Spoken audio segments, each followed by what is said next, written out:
So yes, there's Richie Rich early on YouTube, and you're in Hawaii. Hawaii was where Snowden was last. Is that why you're there, Richie Rich? You want to like follow Snowden's footsteps? Can handle VPN bytes VPN waiting. Hello, Lenny PR. How do we really know you're not ZIA plant? How do we really know? Mr. Filter is sucking easy. My software's all sucking open source. Zuck. What do I have to do? My software is open source. Okay, and I asked the CIA to do open source. Okay, so what the heck? I can't do enough. It's like, oh, I'm doing all these things for privacy for you for almost 5 years, and you say, well, how do we know you're not zucking 3-letter agencies? And it's like, zuck. Can't zucking win. Hello, JM. Can't zucking win. It's like everyone's like, oh, we don't. Why do we trust you? It's like, suck. Has anyone ever lost any data or had any problem with me over the last almost 5 years that I've been doing this? I mean, how long does it take to build zucking trust? My goodness, it's amazing. Hello, Mecca's Queen. I have a question. I'm planning to renew VPN. The South will be fixed. Just remind me when I stopped broadcasting in South for a month, so you shouldn't have any disruptions. But now that I'm broadcasting again on Periscope, every time I go on Periscope, South will get interrupted. So remind me after. I haven't been here in forever. Yes, you should go to YouTube, Mecca's Queen. Zucking, Rich is Rich. Dog, hello. Link dead. No, it's not dead, dog. My goodness, I posted a new link on there. It works fine. You're not looking in the right place. Hello for us. Hello, Double J. Louise. Puzzles. Hello, I'm in it. Entire Meyer is in 2 places. Heck no, Pure Lutzi. Okay, so anyway, I'm now live on YouTube. So switch over, guys. We are now on YouTube, and now you can see my head turning as what happened to Brax. It went open source, Becca's Queen. Open source. Brax.me is now open source. So if you say, well, you may be doing things on Brax, we don't know what you're doing. It's zucking open source, okay? Zuck. Hello, the Zircon. Somebody posted a link. Somebody posted a comment that it doesn't work, and then I give them the exact link to the file. I'm not giving you the exact link to the file. You have to go into releases, and then you got to find it there. But people are not clicking on that, so mic is hot, sorry. Mic is hot, well, because I'm too close. Okay, I'm going to, thank you for saying that. Mic is hot. Ben said that, okay. Okay, because I'm really close to the mic. Okay, so let me just adjust, and hopefully I'm not shouting. What do you think about OpenBTS? Yeah, you mean there's OpenBTS and there's Osmocom BTS, Osmocom BB. So they're kind of slightly different. I think Osmocom BB may be more advanced than OpenBTS. So are you into that? If you're into that, it's a very interesting thing to be trying to figure out. PinePhone when? Hello, Himanshu Mahanta. Himanshu. Okay, I need glasses. It's kind of tiny. Hello, Mamagu. Rob, when is the streaming from your boat to see you drinking beers? I've been drinking. I had beers right before I started the broadcast, but right now I'm drinking water. It's Adult Beverage Friday, so I had adult beverages before the broadcast. And now I'm drinking water to make sure I'm hydrated. Hey, yes, Richie Rich, get my VPN. How's COPPA going to affect your channel? It's not. How does COPPA relate to a channel that talks about very adult and very serious matters and does not, has no effect on me whatsoever?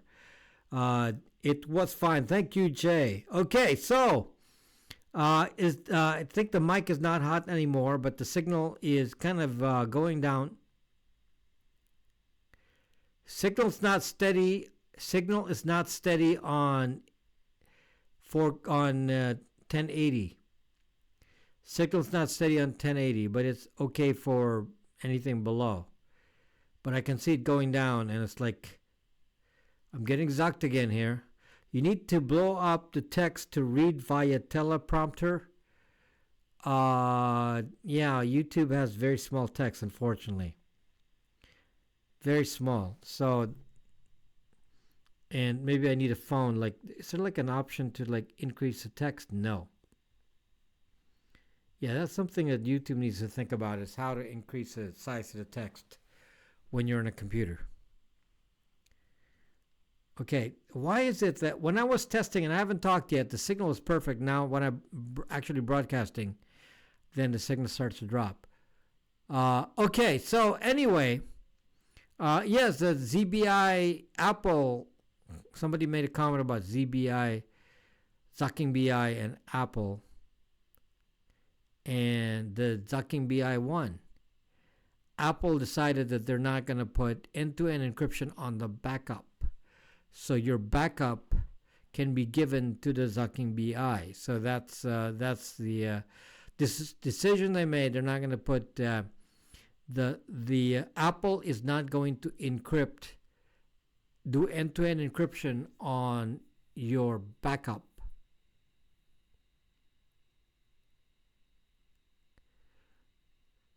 Really bad. Signal keeps dropping here. Signal keeps dropping. If you hear me pause, I'm like watching the signal go below what it should be for 1080p. So it's so I'm broadcasting at 1080p, and it's cutting out. And on Periscope I'm broadcasting.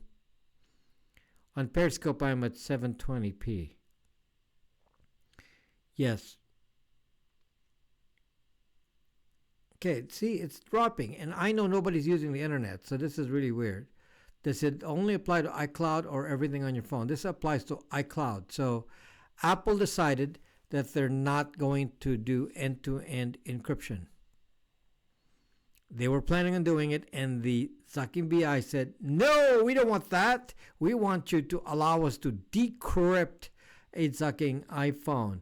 Well, the thing about me is I don't really put any data on my, most of you, some of you make comments to me, especially the young ones who make comments to me and say, oh, Zuck, you want to live in a Zucking cave.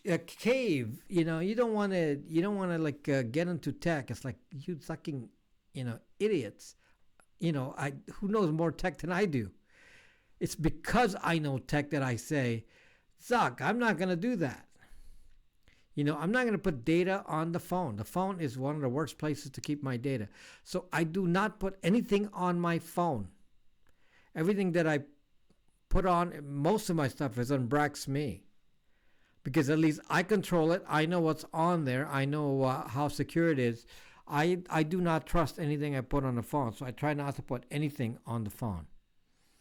So everyone gives government their own data. Want names? Pause. Sounds okay. So anyway, anybody else on Periscope here that's still on Periscope and not on YouTube? Go to YouTube, guys, and make sure to subscribe. And make sure to subscribe to my channel on YouTube. Can you encrypt a file stored in iCloud so it's secure? How do you do that, Jay? Everything you back up is back up. Jay Colby says, do I use a YubiKey? Well, I do have a YubiKey video that's quite popular, and the answer is actually no. No, I use, for my app, I use Authy or Google Authenticator, same thing. Authy or Google Authenticator. I actually, YubiKey is not that convenient because it's you have to plug it in, and there's no place to plug it in on a phone. What is that, Cram Stoppers?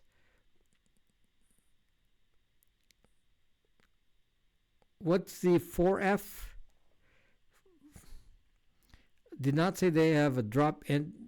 Apple did not say that they drop end-to-end encryption on iCloud, but on iCloud phone backups. What are you talking about, Zircon?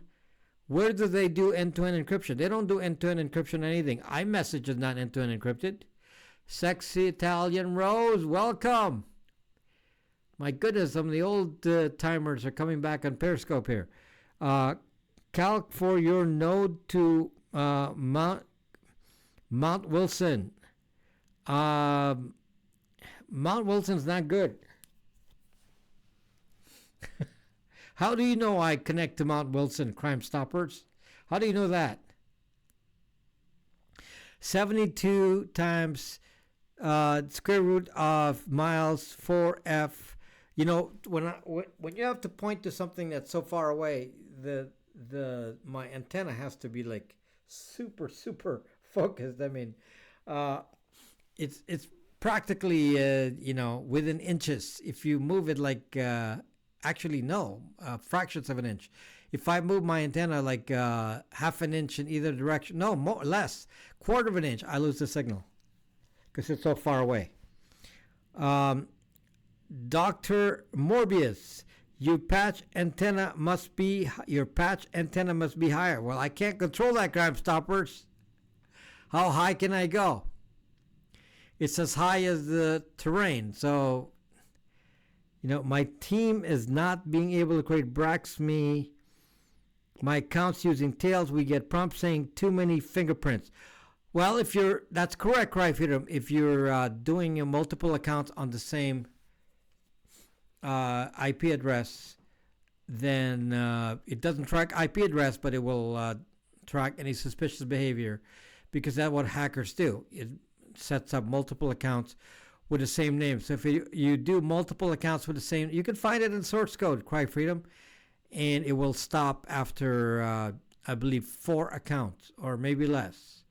So, yes, so I have to manually free you up if you do that. Okay, so been there, done that, trying to help you. Thank you, Crime Stoppers. Get your antenna 200 feet. I can't go 200 feet, Crime Stoppers. How do I do that? It's a dish. I couldn't even aim it if it was 200 feet high. I can't aim it. How do I do that, Crime Stoppers? It's a dish. I have to aim the dish. It's right now it's like 20 feet high, 30 feet high. They had it's a dish. I got to aim it. It's not something I can just put as an antenna and lift it up. So how many miles? It's figure close to 30.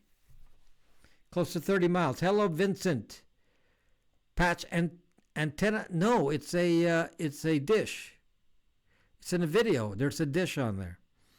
Government contractors, I seen you would be scared. The government contractors I seen, you would be scared.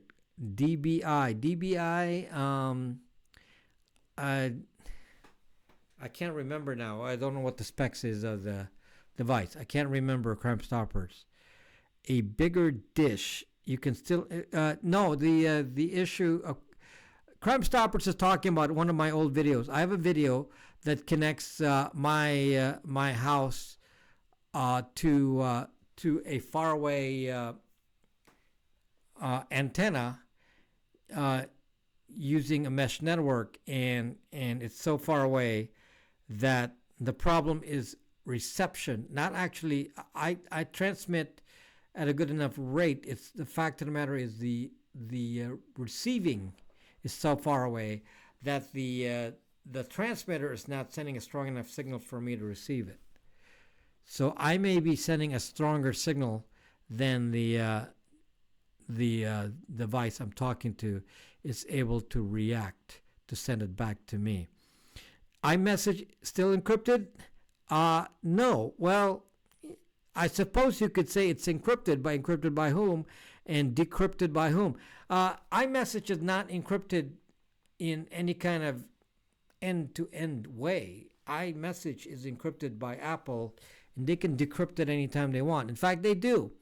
So if you have a Mac and you sync your Mac to your iPhone, the messages automatically gets decrypted and put into your Mac in the applications app data folder, and you can actually go see it in there. And if it's end-to-end encrypted, that's not possible, but yet it's done because obviously it is not end-to-end encrypted. Okay? LNA, it's not. H of V or R, it's LHC. What is LHC again? See now I'm forgetting the brand now. I haven't looked at it in a while. Buy, Pat's fan. What's up, Richie Rich? You're upset with me now? You're saying bye? What the zuck?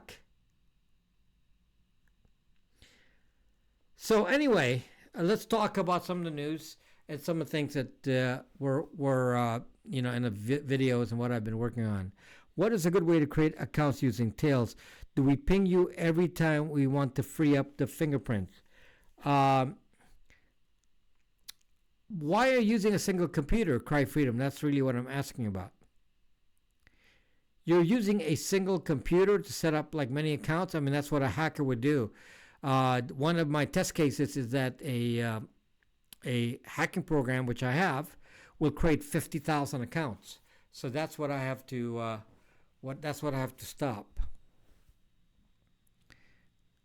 Left hand circular polarized.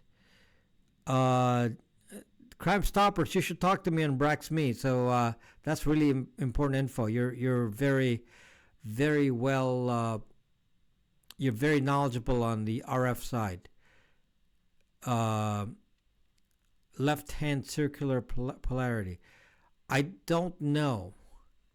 I don't know the answer to that. That's higher than my pay grade. Do I need to have I don't even know that. I mean, I studied for my expert license, and I don't even know what left-hand circular polarity means. And I thought I knew stuff, but I don't know what that is. Left-hand circular polarity. I don't know what that means.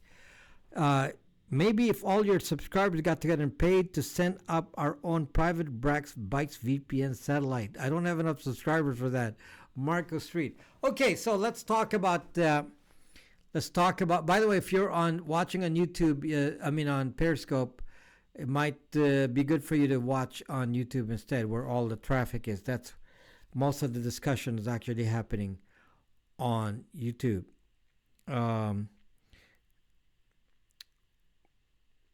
A 1/4 lambda. That doesn't relate here because it's a dish. It's a fixed. There's Lenny PR. It's a dish, Crime Stopper. So it's not gonna. I don't have to worry about if it's a quarter wave or half wavelength. It doesn't really have anything to do with that because it's a dish. So so whatever the manufacturer, I don't modify the dish. The dish is the dish. So.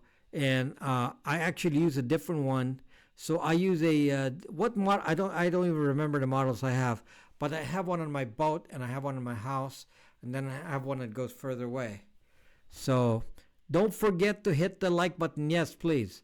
So anyway, apparently none of you are interested in my new video. Well, not none of you, but a good number of you are not interested in my new video, and I don't actually understand why. I don't understand why, because it's, all of these spying on the phone series, hello, Universal Truth, all of these, mostly on YouTube here, Universal Truth, so there's not many people on Periscope. They're all on YouTube. So the issue of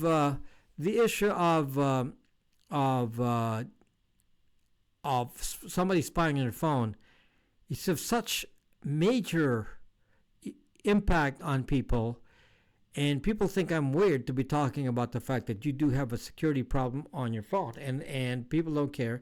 And I did a video of a general one introducing you to the topic, and it was well received, but it didn't get the same numbers as my usual videos, and that's about who's spying on your phone, part 1.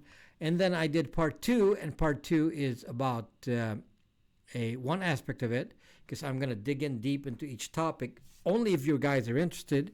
And the first topic I started with is Stingray. And surprisingly, well, maybe not surprisingly, but there's a lot of detail in there, and a lot of people didn't even watch it. They didn't even click on it. A lot of you didn't even click on it. So obviously the title is not that interesting. But those who clicked on it, watched it, it's one of the highest rated in terms of watch time percentage, meaning once you get into it, people actually watched it a lot. So they actually know that it's full of content. So what is different about the video on Stingray? And if you don't know what Stingray is, then maybe I'll explain. But Stingray as a topic typically in the past has been explained as something that relates to people hiding from the police.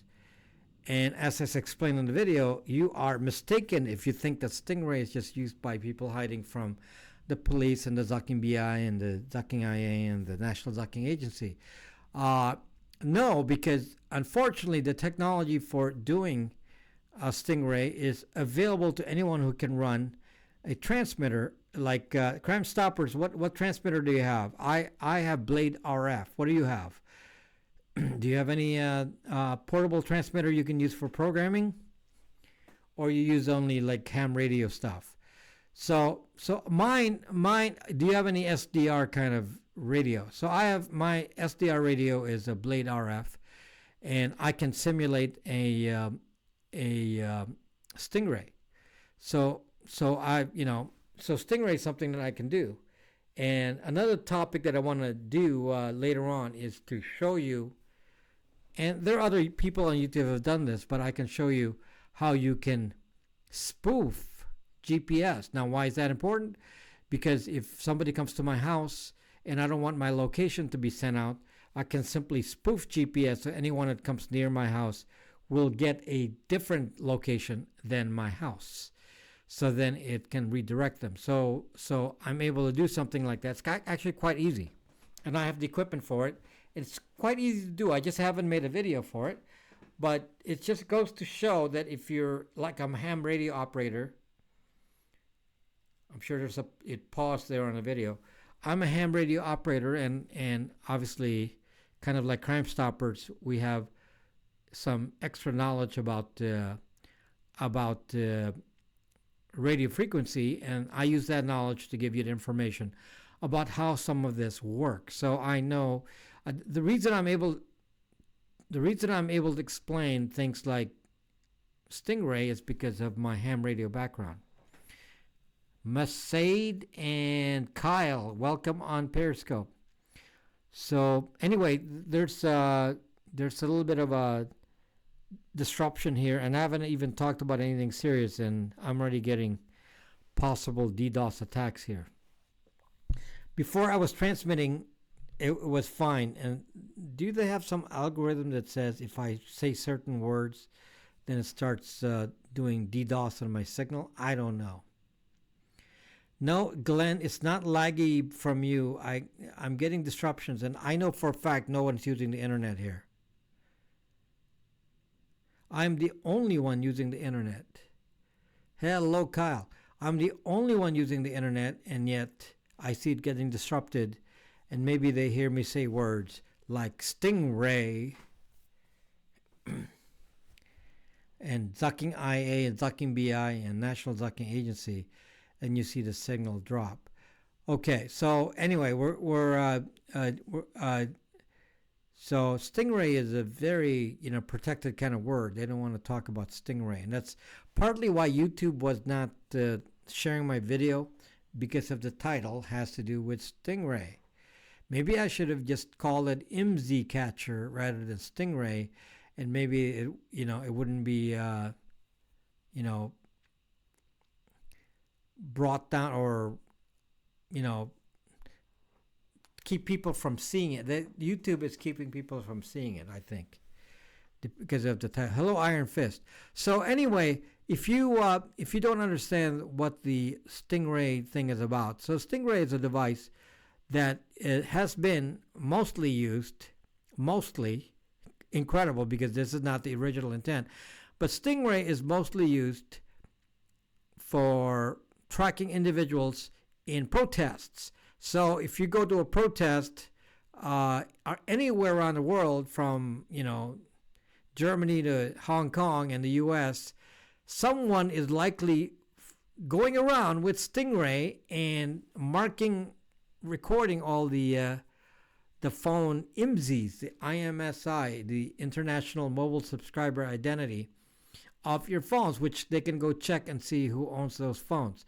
So anytime you go to a protest, or in fact any place that might be of interest to them, all they have to do is be there physically with a Stingray device, or fly a drone or fly an airplane nearby, and they can then say, oh, the following people are on here.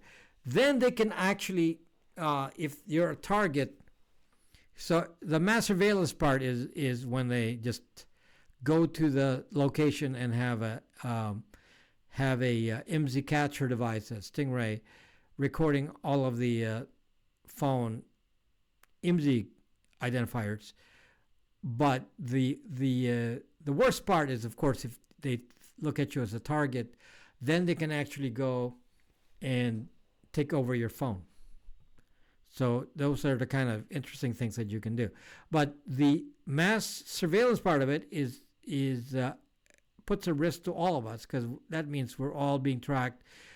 We're supposed to be a free country here in the U.S., and yet you go to a protest and somebody is out there tracking your IMSIs, and it's going to be your local police department, and it's like, Zuck, this is supposed to be a free country, but no, we got to log if you're in a protest of a particular type.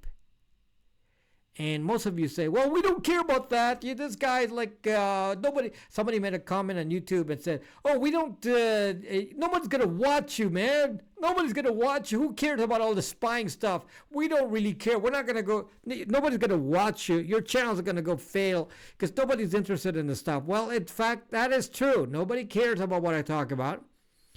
Nobody cares what I talk about. But the fact of the matter is, your IMSI your IMSI can be attached directly to your name. It's pretty easy, especially if you have a standard SIM card that has a credit check on it. How hard is it for somebody to check the IMSI against the HLR, the home location register, and see who you zucking are, and then put that on record and say, oh, that's this guy with this social security number. Hello, Min, and go to YouTube, Min, and what the zuck? I mean, we don't really care about the stuff. This apparently is not important to many of you, and so some of you, especially the young ones, make comments in my videos, and it's like, we don't really care, and it's like, well, I'm trying to explain it, W. Grant. Is it too complicated to say? It's very simple. You're being spied on, and you think that somebody just after I talked about Linux phone, somebody just came on my broadcast, on my video, and made a comment. I love my iPhone 11 Pro. I love it. And my comment is like, I didn't comment, but it's like, suck. Why are you on my channel? Why are you on my channel? This channel is telling you about the risk factors. One guy talked to me today and said, hey, I don't know. I don't know if I need a phone. Well, that's at least the proper kind of thinking. McAfee does not have a zucking SIM card. Okay, John McAfee does not have a SIM card. He uses a phone for Wi-Fi only. He doesn't have a SIM card on it. Because he understands what I'm talking about. Because if you put the SIM card, then your phone will advertise itself and you are zucked. Maybe tracking chips in much we don't know. We don't need a tracking chip, Jay. Just the IMSI alone is a tracking chip. And even, no matter what I tell you about tracking, most people don't care. So, your phone has two tracking things that anywhere you go, I can track it and identify you before you even identify yourself. The two things that can track on your phone, One is the Wi-Fi probe, so your phone is sending every few seconds, sometimes every second if it's an Android, is sending a probe out every second, identifying itself and saying, hey, I'm MAC address 123. And then the listener will say, oh, MAC address 123, I've seen you here before. And since I saw you walk in the door, I know who you are now. So you're MAC address 123, and it's tied to your device. And that'll be your identity until you get a new phone. And by the same token, you walk in the door and your SIM card announces, hey, I am MZ ABC. Well, it's numeric, okay? 999. I'm MZ999. So your phone, the SIM card, is announcing who you are anywhere you are. So you go into a government building, and in fact, that doesn't have to be a government building. You go to any office building, and I'm saying to myself, if I have a phone, the moment I get in the door, security already knows if they have this kind of software, which I can write for them if they don't have it. If you want me to write it for you, I will. Okay, it's not a big deal. Pay me money and I'll write it for you. I can track anyone that walks in the door. So if you have a camera and you have the IMSI, then you know their phone, their face, and match that, keep it in your database, and you have the best security you can imagine for a fucking building. Okay, so if you want that, yes, I can write that for you. If they don't have a SIM card, which is unlikely, but if they don't have a SIM card, I can do it with Wi-Fi. Same thing, same logic. I can track the MAC address you walk in.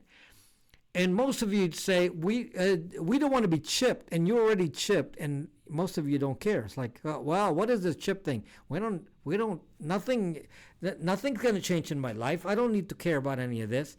And it's like, I don't know. You're like, everyone just doesn't want to, they don't want to listen to this as bad news, and they get depressed, and they just want to say, life is easy and life is simple, and I'm complicating your life. If that's what you think, then it's just too bad, because, this is why we have sheep. So do you want to be sheep, or you want to be in this channel and be, slowing down the signal here, do you want to be sheep? Hold on.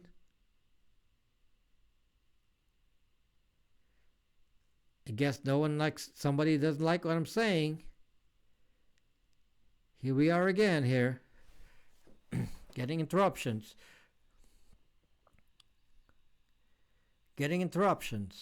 Okay, so nobody wants to be sheep. Or you don't know what sheep is, but I want to turn you into wolves, not sheep.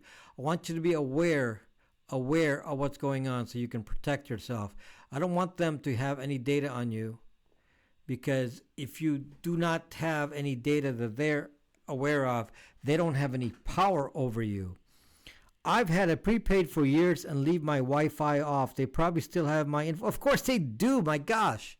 What I tell you about a SIM, watch the video. Did you watch the video on Stingray? Yes. If you have a SIM card, then it's there, unless you have one of those new Linux phones, which I'm getting, and then you can turn off with a switch.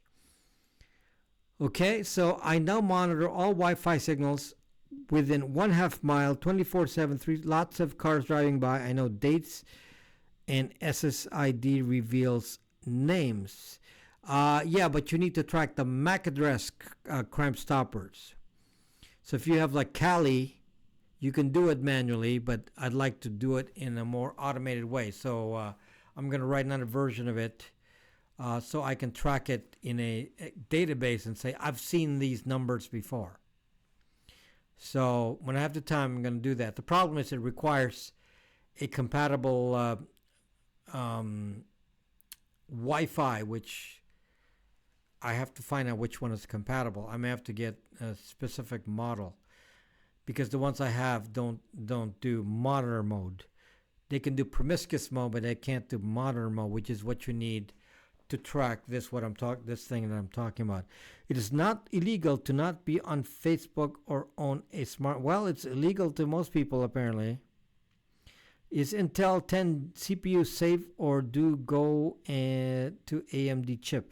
AMD chip is not any better. It's Intel. And I'm not going to use the 10 identifier because that doesn't matter. Nathan, chips in the 7, 8, 9, 10 series may not have vPro. You have to manually check in the Intel database to see if they don't have IME vPro. And all of my computers do not have it. I specifically bought it because they don't have vPro enabled. So that's easy enough to check. Just go to the, find the chip that you're looking at, go to the website. A lot of the consumer computers sold in the last 2 years do not have vPro, meaning IME. So it's actually starting to get better. Okay, Mac is not required for my application. I live on a private street. Mac is what identifies the device. A MAC address identifies if it's a unique device. SSID only identifies the access point. It doesn't identify devices. My logic is to track a device either by IMSI or by MAC address. So it's easy to track by IMSI with a portable computer, portable phone. It's much harder to track, not IMSI. It's easier to track a MAC address. To track IMSI, you need a transmitter. So, which I have one. So I have a Blade RF. I know what time it is by mobile Wi-Fi access point. Start at about 4:30. I know what time it is by mobile Wi-Fi access point. Start at about 4:30 a.m. 5 days. I only care about people who are not supposed to be here. That's exactly why Crime Stoppers. That's why you track MAC address. Do not use a Zocking antivirus. You can use Windows Defender because it's already there for free. Do not use an antivirus. And you'll find out. I have a video about that and nothing had really changed. I use smartphone Wi-Fi like a strong RFID. No Crime Stoppers. The only identity of a phone is to use the MAC address. Okay, MAC address. So you got to go learn some Kali. BSSID is unimportant. MAC address. BSSID is MAC address. What am I talking about? MAC address. Subtract the MAC address.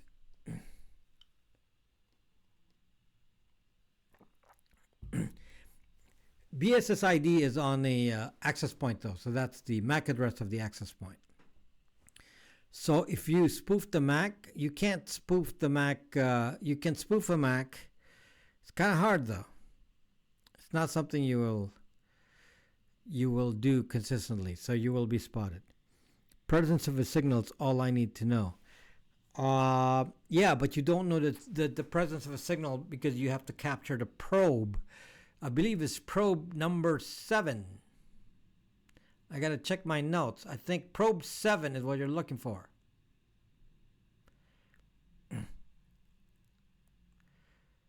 I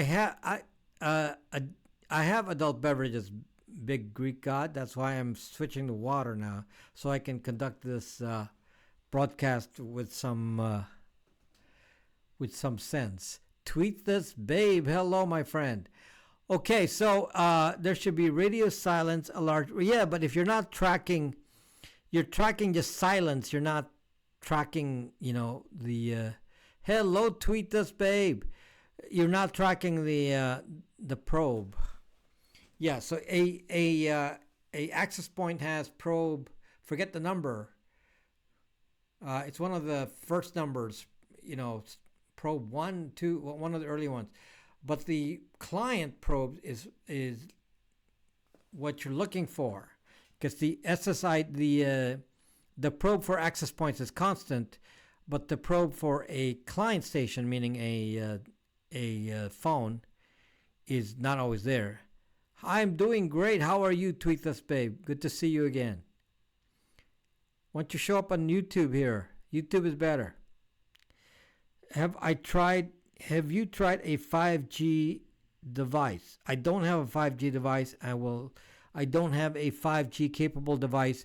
There is actually no real 5G yet. The 5Gs, like T-Mobile claims they have 5G, but it's not really 5G. So the true 5G is not here yet. We have, kind of like LTE. They were calling it, 4G for a long time before it was really ready. So Uncle Joe, my goodness. So probably outsampling space for most SDR. 5G probably out of sampling space for most SDRs. Correct. I have SSID honeypots. That's how. Yeah, but SSID honeypots is not. It's not as precise as because people aren't going to connect to your SSID. What you need to look for, Crime Stoppers, is just the probe. The probe doesn't care what the SSID is. The probe, and again, I forget the number of the probe. Probe 7, if that's what it is. I'll correct myself if it's wrong later on. But probe 7 from a phone will signal that the phone is looking for Wi-Fi, and that's happens on every phone all the time. You can't stop it. You can't stop it. So if you want to spot a phone, simple. Just look for probe 7. Again, if it's not probe 7, somebody will say, no, it's not probe 7, it's probe 8. Well, I don't have that kind of memory to remember all that. It's in hexadecimal. So I think it's 0x7. But I can't be 100% certain because that's just from memory because nobody asked me to review it. So I'm just telling you from memory. My dogs will get him if they are portable. I hear 5G is coming out. They can come out soon, but the T-Mobile said they already have 5G, and it's not really 5G. What they're doing is integrating what is called MIMO,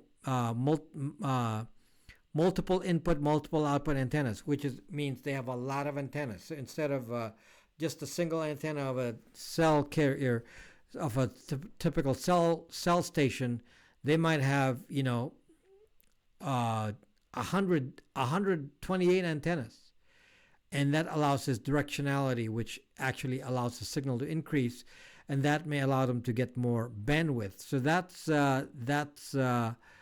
because they get more bandwidth. They say, well, it's 5G, but that's not really 5G. 5G is microwave, in the high microwave range. What is the max distance a Stingray can work? It depends on the antenna and depends if they're doing if they're doing passive mode versus active mode. So if you're doing passive mode, you're just listening to the signal. I mean, you can be fairly far away and just listening to the radio signals between access points and between cell towers and phones. So that doesn't have to be a strong signal in passive mode. In active mode, it has to be very strong, so they have to be near you. So if somebody's doing an active mode Stingray, they have to have a van, something with a big antenna. Okay, my dogs prefer human flesh instead of chicken. If we're moving in a car and keep moving and switching the phone, how do you do that? How do you switch the phone? Attitude helps. Crime Stopper, some of your comments on my YouTube channels are amazing. I mean, you could start a YouTube channel on that. You could probably, tell me what McAfee's doing with his hiding. You probably know how to do that. That kind of feet on the ground kind of spy work. I don't know how to do the feet on the ground spy work. So we should trade super convenience having a SIM card for personal security protection. You need to think about when and how you use your phone, and if you really need to use a phone, because the difference in security between a phone, a Wi-Fi, and having neither is different. So I myself, I don't carry my, somebody said that the iPhone probably has backdoors in there from three-letter agencies, and I'm not here to say that I know that to be true. So McAfee says that's the case. I don't know, but to be honest with you, my iPhone stays home. I don't bring my iPhone anywhere unless I'm going to do a Periscope broadcast like at a gig, and then I'll bring it, and then I'll take off the SIM card after the gig. So yeah, so my where's my phone? I don't have my phone with me right now, but I carry I have two phones that I use, and one is running Linux Ubuntu Touch on my Nexus 5. That's one phone, and then the other phone I have is OnePlus One running Lineage OS without Google apps. No Google Store. All the apps are not, I don't have anything downloaded from the App Store. Everything was downloaded separately from iSocialFit. My goodness, long time no see. I better talk about Facebook now then. Talk badly about Facebook. So iSocialFit, if you don't watch my videos on YouTube, do you? Because I don't say much about Facebook on YouTube, which is literally terrible. I really want to, but I'm not doing it. And the reason is that YouTube does not like it when I talk about, you guys, you guys are like, have a hold on YouTube. So if I speak negatively about Facebook, they don't share my videos. So there you go. Social Fit, you won.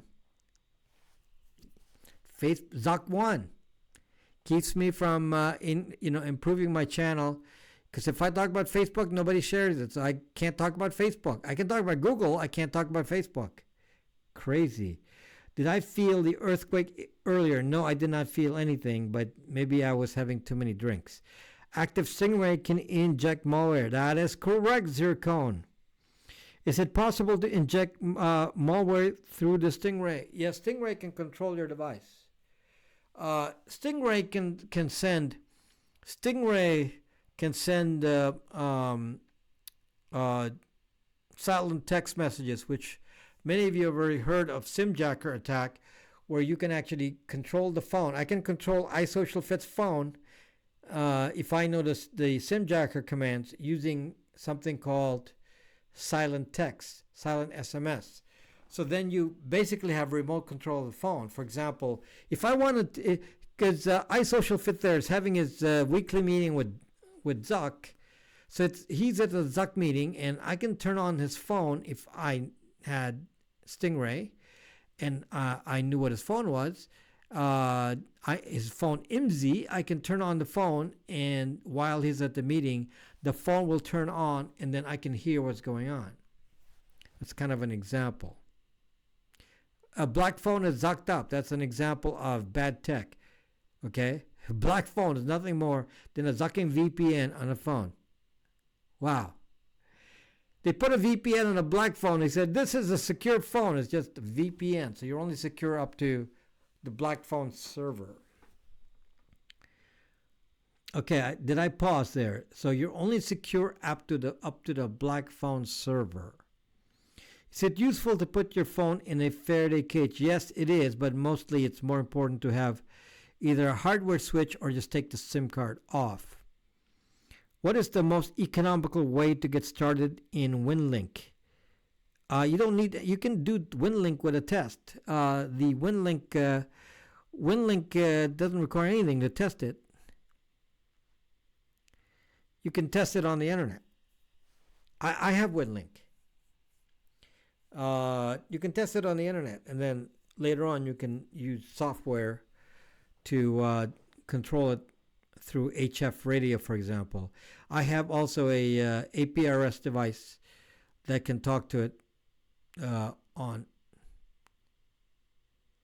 signal dropping again. Doesn't like my topic.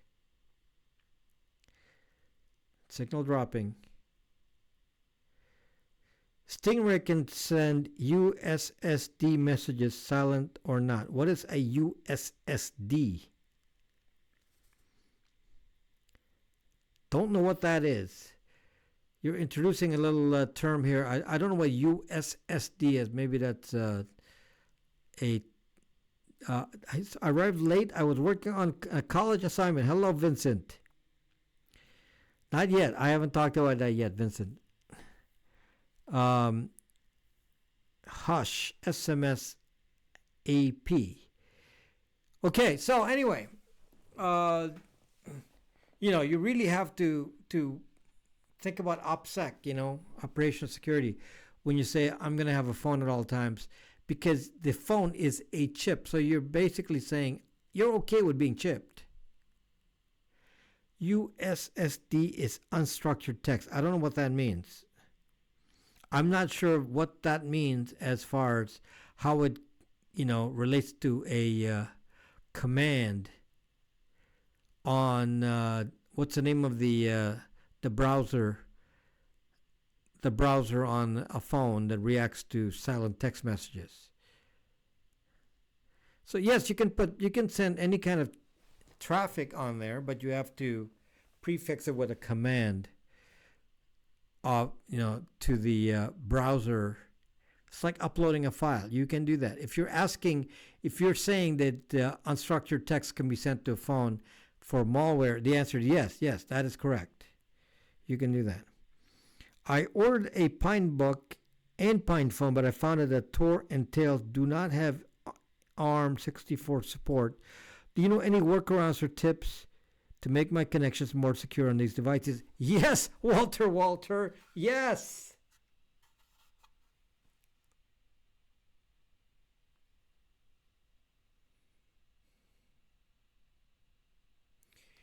You do not need Tails or cubes or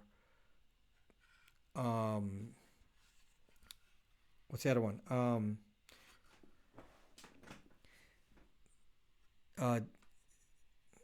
Can't remember. Okay, you do not need to have any of these Tor-based options. You just need a router that does it on the router side. So this is a Brax router. It's called Brax Wi-Fi on here, but I've changed the product to be Brax router. The reason is this can now be wired. So you can actually set up part of your house to be on a VPN at all times. This is what you need. You do not need to do anything on the device. This removes the necessity for doing anything on any device. So you can use any operating system and just do it on the hardware side. So this is a hardware solution to doing the more complicated approach of using tails and cubes and so on. Okay? Do not talk about ExpressVPN router. Zuck that. This is Brax router. What the zuck is an ExpressVPN router? Who the heck cares about a Brax ExpressVPN router? This is a Brax router, and it uses Bytes VPN if you're going to use a VPN. Okay, which is on there. Forget that ExpressVPN.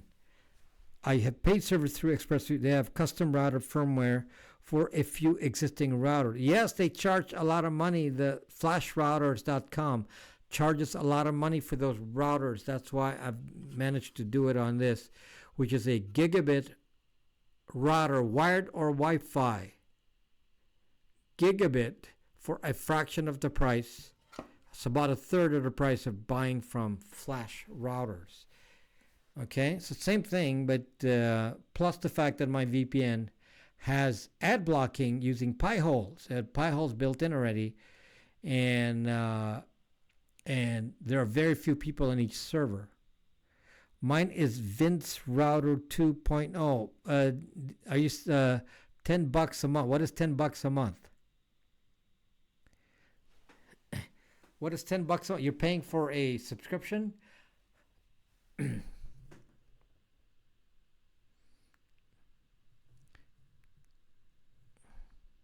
Are you paying for a subscription?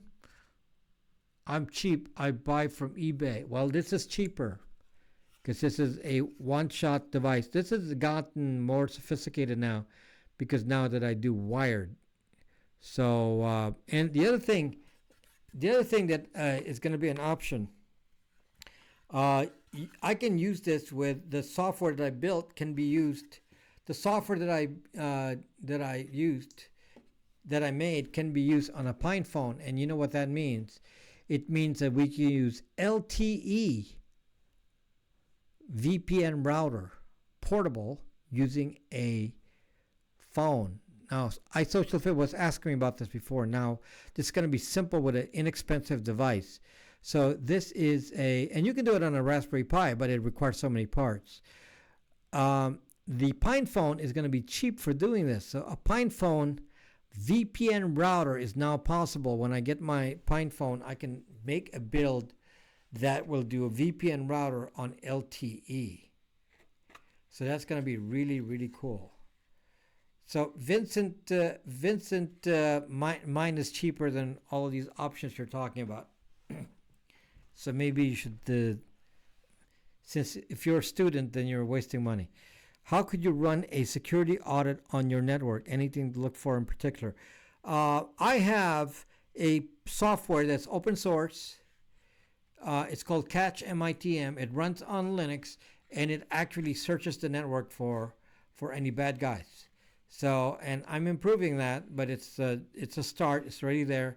It's on my Rob Braxman GitHub, and it's not packaged yet, but you can install manually. And I use it on my own network here to track devices. So if I plug in one of these, I want to see that it shows up on the network, and I can see then if there's any rogue devices, and I mark every device on the network so I know who it is, and I can easily check.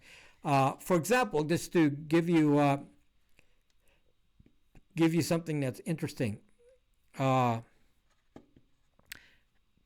Just for example, to give you something interesting, the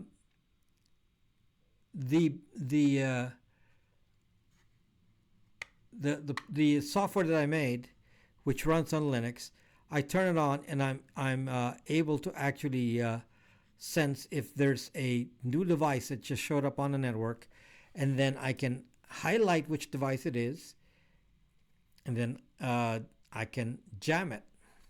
That's built into the software, so I can actually actively jam a device. So anyway, if you're all watching on YouTube and you're saying, wow, used to be, Rob used to have a lot of people on Periscope, and now he doesn't have a lot of people on Periscope anymore. That's because they're all on YouTube. So if you think you're getting a lot of traffic on YouTube, on Periscope, then you're in the wrong place, because most of the comments are on YouTube now. I don't really get a lot of new people on Periscope anymore. But here I am doing it on Periscope anyway. So I heard Google Titan chip and software as a version that is now open source for developers. What is the Google Titan chip? Why are so many tech products named after food? Let us know when the product is available. The software is available on my GitHub, Crime Stoppers. It's already there. So it runs. You have to install it on Linux. It only runs on Linux. It right now is made for GNOME.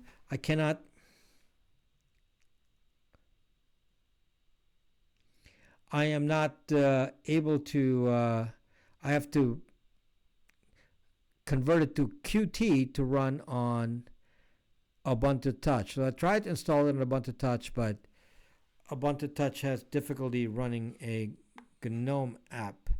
So I am not running it on Ubuntu Touch at the moment. So I will be working on that and seeing if I can do that.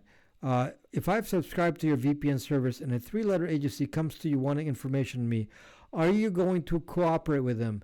Locutus of Borg, the answer is yes, because it's the law. The good news, Locutus of Borg, is I don't have any information. I love it.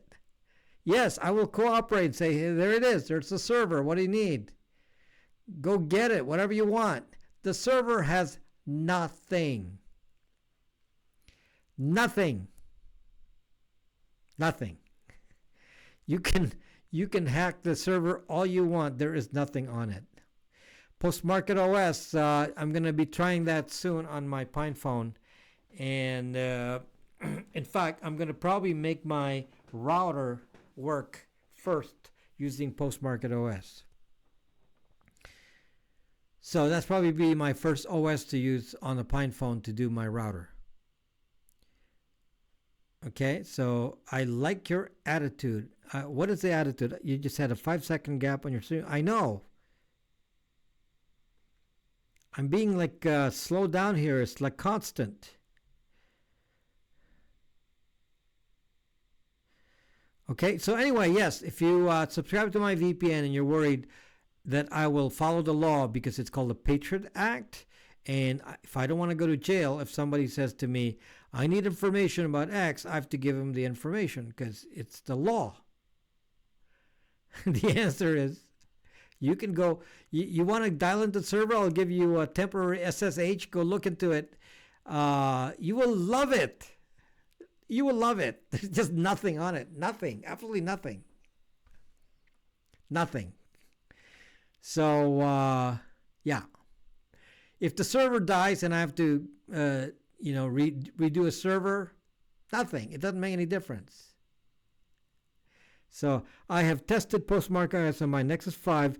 Posh crashes a lot, and Plasma Mobile is so-so. I'm not going to be using it for that. If I'm going to use a router, it's going to be headless anyway. So could you Brax Wi-Fi be like a Chromecast or Apple TV? That's not what the point is, though, Jay. So that, you don't need a big device like this to do that. So you're saying there's no logs on your well, obviously, Elon Musk. Yes, absolutely guaranteed. There is nothing. There is no IP address. There is nothing on it. Nothing. So what happens, the way it's configured, is the router takes your data, so it routes the data in, and immediately, without any pause, sends it to the next port out. So the data comes in, it sends it out immediately it forwards a direct forward to outgoing port, and it doesn't really have a pause. So there's actually nothing in the code will actually even force it to save to a file or that you can even see, because the way it's routed is routed directly from the incoming port to the outgoing port. That's it.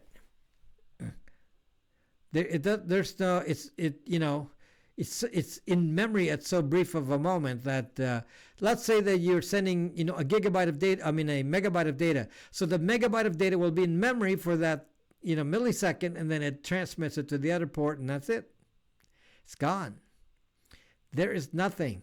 Now the only log I have is like bulk traffic. So I know the bulk traffic that goes through it, like how many bytes went in and out. So that's for the whole server. I don't know like by individual. So did I miss the PinePhone update? Not yet, Fact. I haven't gotten to that yet. Are using a Sony camera on the stream? Depends, Crime Stoppers. Do you like the stream imagery? If not, then I'll tell you it's something else. Someone told me that Firefox, Focus, Brave, and DuckDuck apps on iOS are all basically just skins and are useless for privacy. Do you agree? It could be. I don't find any special thing with Firefox, Brave, and DuckDuckGo browser, if that's what you're talking about. DuckDuckGo, the search engine, is good. Fast autofocus, Tor browser. Tor browser is not good because it's just a browser. You're just tracking port 80. You're missing out on all the other ports. So you need a SOCKS 5 Tor router like this that will route all of your traffic to Tor, not just port 80 and port 443. Okay? Brave doesn't suck, but nothing extraordinary for me. I mean, I use Brave. I use all of them. I told you in my videos, you have to use multiple browsers. So Brave is one of the browsers on my list. I use Firefox, Chrome, Brave, Safari, I have multiple Firefoxes. There's different kinds of Firefox, and Chromium, to name a few. iSocialFit is lonely because you're not on YouTube. Maybe you should go YouTube iSocialFit, then you won't be lonely over there. Hello, STP. So, Vivaldi, well, it's all the same. That's a 1 gigabyte router with the more expensive 4 gigabyte would be fine. No, it doesn't make any difference. I don't use the extra gigabytes. I don't use any, so it doesn't need. You don't need to spend money on something I don't use. It doesn't seem to make any difference. But you do need to cool your Pi 4 for the router when you're doing this wired, because it's a gigabit device, and it's like this handles all my traffic for my entire house with a gigabit Ethernet connection, and it will get hot. So I do have like heat sinks and a fan on it. So Periscope better. Oh, Facebook doesn't like YouTube. How interesting. Facebook hates YouTube. Getting a little bit of feedback here from Facebook. Virtually all of them say they don't keep log, but who really knows? Yes, but I'm the guy that does open source. Locutus of Borg. And obviously the VPN uses only open source software, which they all do. So you would say, well, there's nothing much different. The problem is it's really what they do to you when you're on a VPN. They're going to put 100,000 of you on the same ducking server, so that's how they make money. Okay, so if that's what you want, then you can go to them and do that. And what happens is that in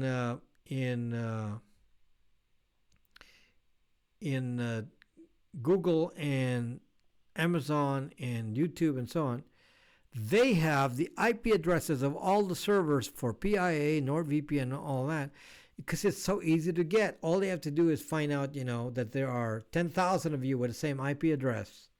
How hard is that to figure out?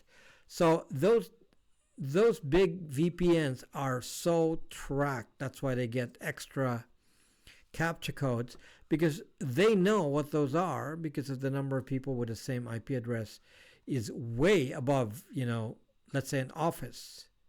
So to have 10,000 of you with the same IP address should indicate that you are on a VPN. Do you have fan problems with Brax Wi-Fi, specifically with excessive noise? I had a dual fan low profile heatsink on it. It was loud. I found that at least now it's not so hot, it's not hot in my house, that just the heat sinks alone are fine. But I am running a fan, and it's not noisy for me at the moment. It's a standard SPC model, or did you roll your own? It's just a standard Pi 4. It's just a standard Pi 4.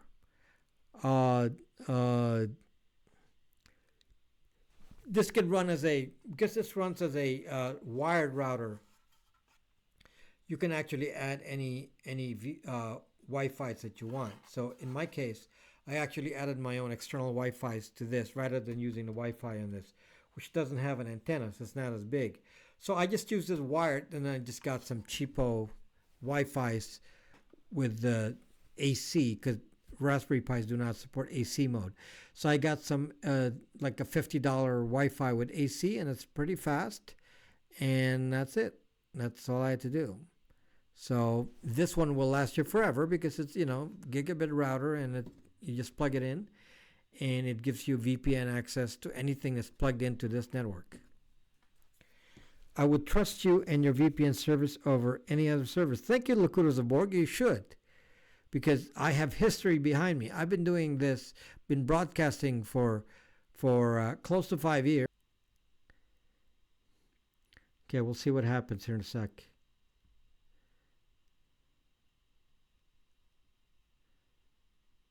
Okay, looks like it's recovering now.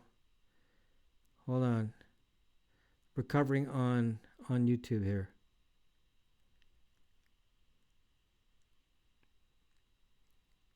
Okay, here we go. How's it going now? So it should have recovered on YouTube now.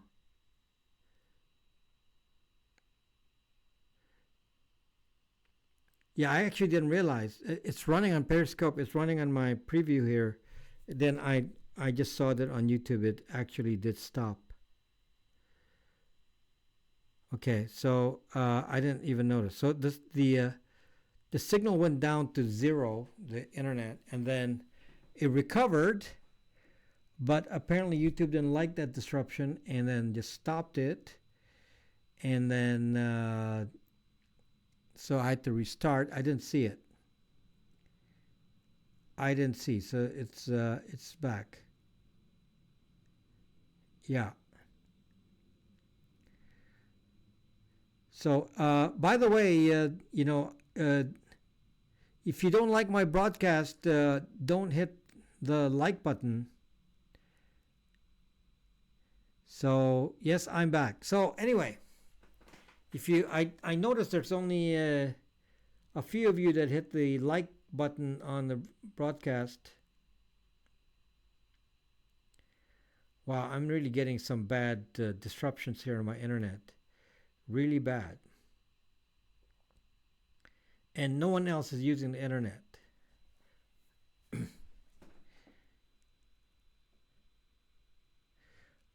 No, Scope just stops. It does. Periscope doesn't.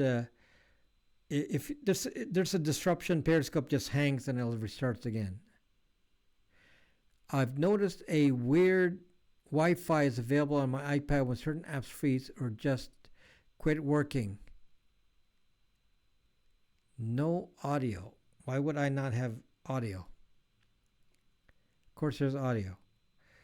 Okay, smash the like. So anyway, wow, signal is really.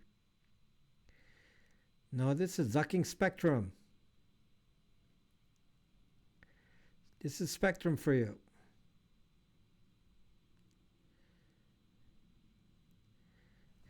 So yeah, so please, if you do not like my content, then don't hit that like button.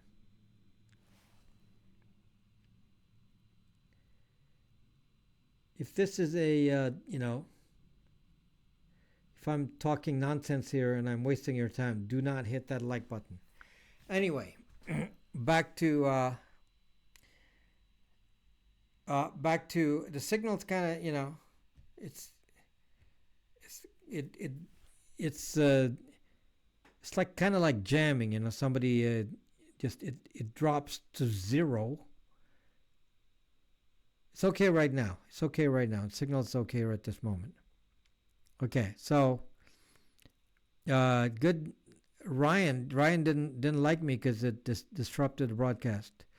So sorry about that. And if you're probably gonna hit the dislike now because the internet was causing me problems here. But understand that the cause of this could be external. If somebody doesn't like what I do, then they could be doing DDoS attacks. So you never know. You never know. I'm not dumb enough to. I'm not a tinfoil hat guy, but I just establish a pattern. Okay? I just establish a pattern, and when you go all day and everything's smooth, and it was very smooth before I started talking, and it was it was live. I have issues on other devices. Do you think there's a correlation? What could that be? Not from the SSID. You need more information on that, Christina. You need more information on that. You need like more advanced tools to actually search out what's happening. For example, spread spectrum sensors and so on. Which is just software. You can run it. I can't do it while I'm broadcasting though. I can do it on myself, but pretty hard to do when I'm broadcasting because I got my mind on other things. So anyway, back to our topic here. back to our topic here. So I'm getting the PinePhone, and I'm hoping it will arrive, towards the end of next week. So hopefully next weekend I might have it, and that will be so exciting. So let's see. They're saying 14 to 18 days. So that means if it's not next weekend, it'll be, up to about Wednesday or so next week. Not this coming week, but the week after. Then I'm going to get it. Now, what's interesting about the PinePhone is that the software, actually the delay doesn't matter, because I even looked at the Ubuntu Touch project and its status relating to the PinePhone, and some parts of it are not working yet. Like I don't think they got the audio working yet. I think that hasn't been fixed yet, and I think they said the cell data wasn't yet running, and the texting you can only do it from command line. So there's a few interface things they got to do, and so if I get it, it's not going to be running completely yet anyway. So I guess so there's no need to rush it, but I'm going to be just so happy to get it, because then I can do some other things on it, like seeing if I can use it with cell data to actually have a LTE computer. See, that's a nice thing about a PinePhone. It's an actual computer. It's not just running iOS and Android, it's running Linux. So if it's running post-market OS, in theory, it's a computer with LTE. So that's kind of exciting. I have things I can do on it. I can, like I told you before, run a VPN router with just a phone running LTE data on it. And then when you're traveling, you can have a VPN router and not have to worry about anything. And it's gonna be fun. So I'm excited. Excited to see what I can do with that, and I can start programming on it. It's hard to actually program without having a real device. So I've done some programming on my Catch MITM app, which you see on GitHub. And somebody was saying, well, it didn't run on a Librem 5. The problem is I don't have a phone yet, so I have nothing to visually see how it works. So it's going to be fun. Even if it doesn't work completely, I'm going to be able to do things on it. And I'm excited to see if I get it to run my app on the PinePhone. So that's going to be exciting. And maybe it's not usable as a phone yet immediately, but should be soon after. And if you want a PinePhone now, unfortunately, they sold out. So they made 3,000 of the test phones. 3,000 was, in fact, the Librem 5, they originally said they were only going to build like 3,000 phones. And here we are with the PinePhone, their Braveheart model, which is not meant to be for production, it's meant for testing. They sold 3,000 of it. That is amazing. So that means their next batch will be a big number. I don't know. They're talking 50,000 or more. Maybe they'll have to make 100,000 run of a PinePhone if they have the cash to sustain that. But that's going to be interesting. So so people said that there's no demand for this. It's impossible that people will want such a thing as a PinePhone, which is not a super fast device. A PinePhone is basically the same speed as a Raspberry Pi 3B Plus. It's not even as fast as the Brax router. And I'm like saying to myself, you got to be kidding. This is. Do you know what a PinePhone is? A PinePhone is basically a Raspberry Pi with a screen and LTE and Wi-Fi and all that built in. Try to do that on a Raspberry Pi. You couldn't. If you added the screen to this, you added LTE and all, you'll be in several $100s on a Raspberry Pi. Several $100s. And you'd be at, I don't know, one gigabyte. and the PinePhone is has more memory and so on, for $150. So just that alone means that I would want to buy a bunch of PinePhones just to even do work that I would do on a Raspberry Pi. It's pretty neat. So even if it doesn't run on the phone, I don't even care. I could use it for any number of projects because it's cheaper than buying a Raspberry Pi and putting all the stuff on it. Look at this. Like I have, this is a Raspberry Pi that I have right here that has a screen on it.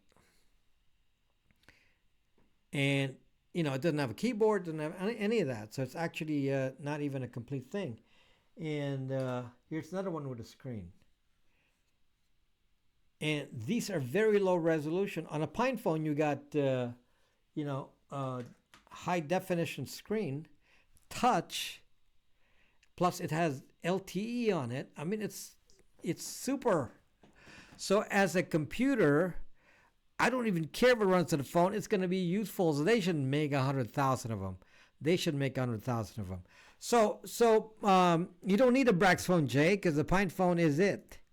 So I just need a faster version of a PinePhone in the future. But, I just want, if they can just keep up and make faster and faster versions of it, that'll be great. They could use the there's AR927, I think would have power management issues like Librem. But I have a laptop always with me. Yeah, but Frosty Flake, can you think about the applications when you have a device so small that has a screen on it? I told you a VPN router is one of them. There are other things you can do with this. A security system that's like a perimeter security, within that you can bring to your hotel room. I can think of many applications of this just, because of the portability. For example, in ham radio, you can put CW get, which is a way to listen into a Morse code and translate it to text. You can carry a PinePhone.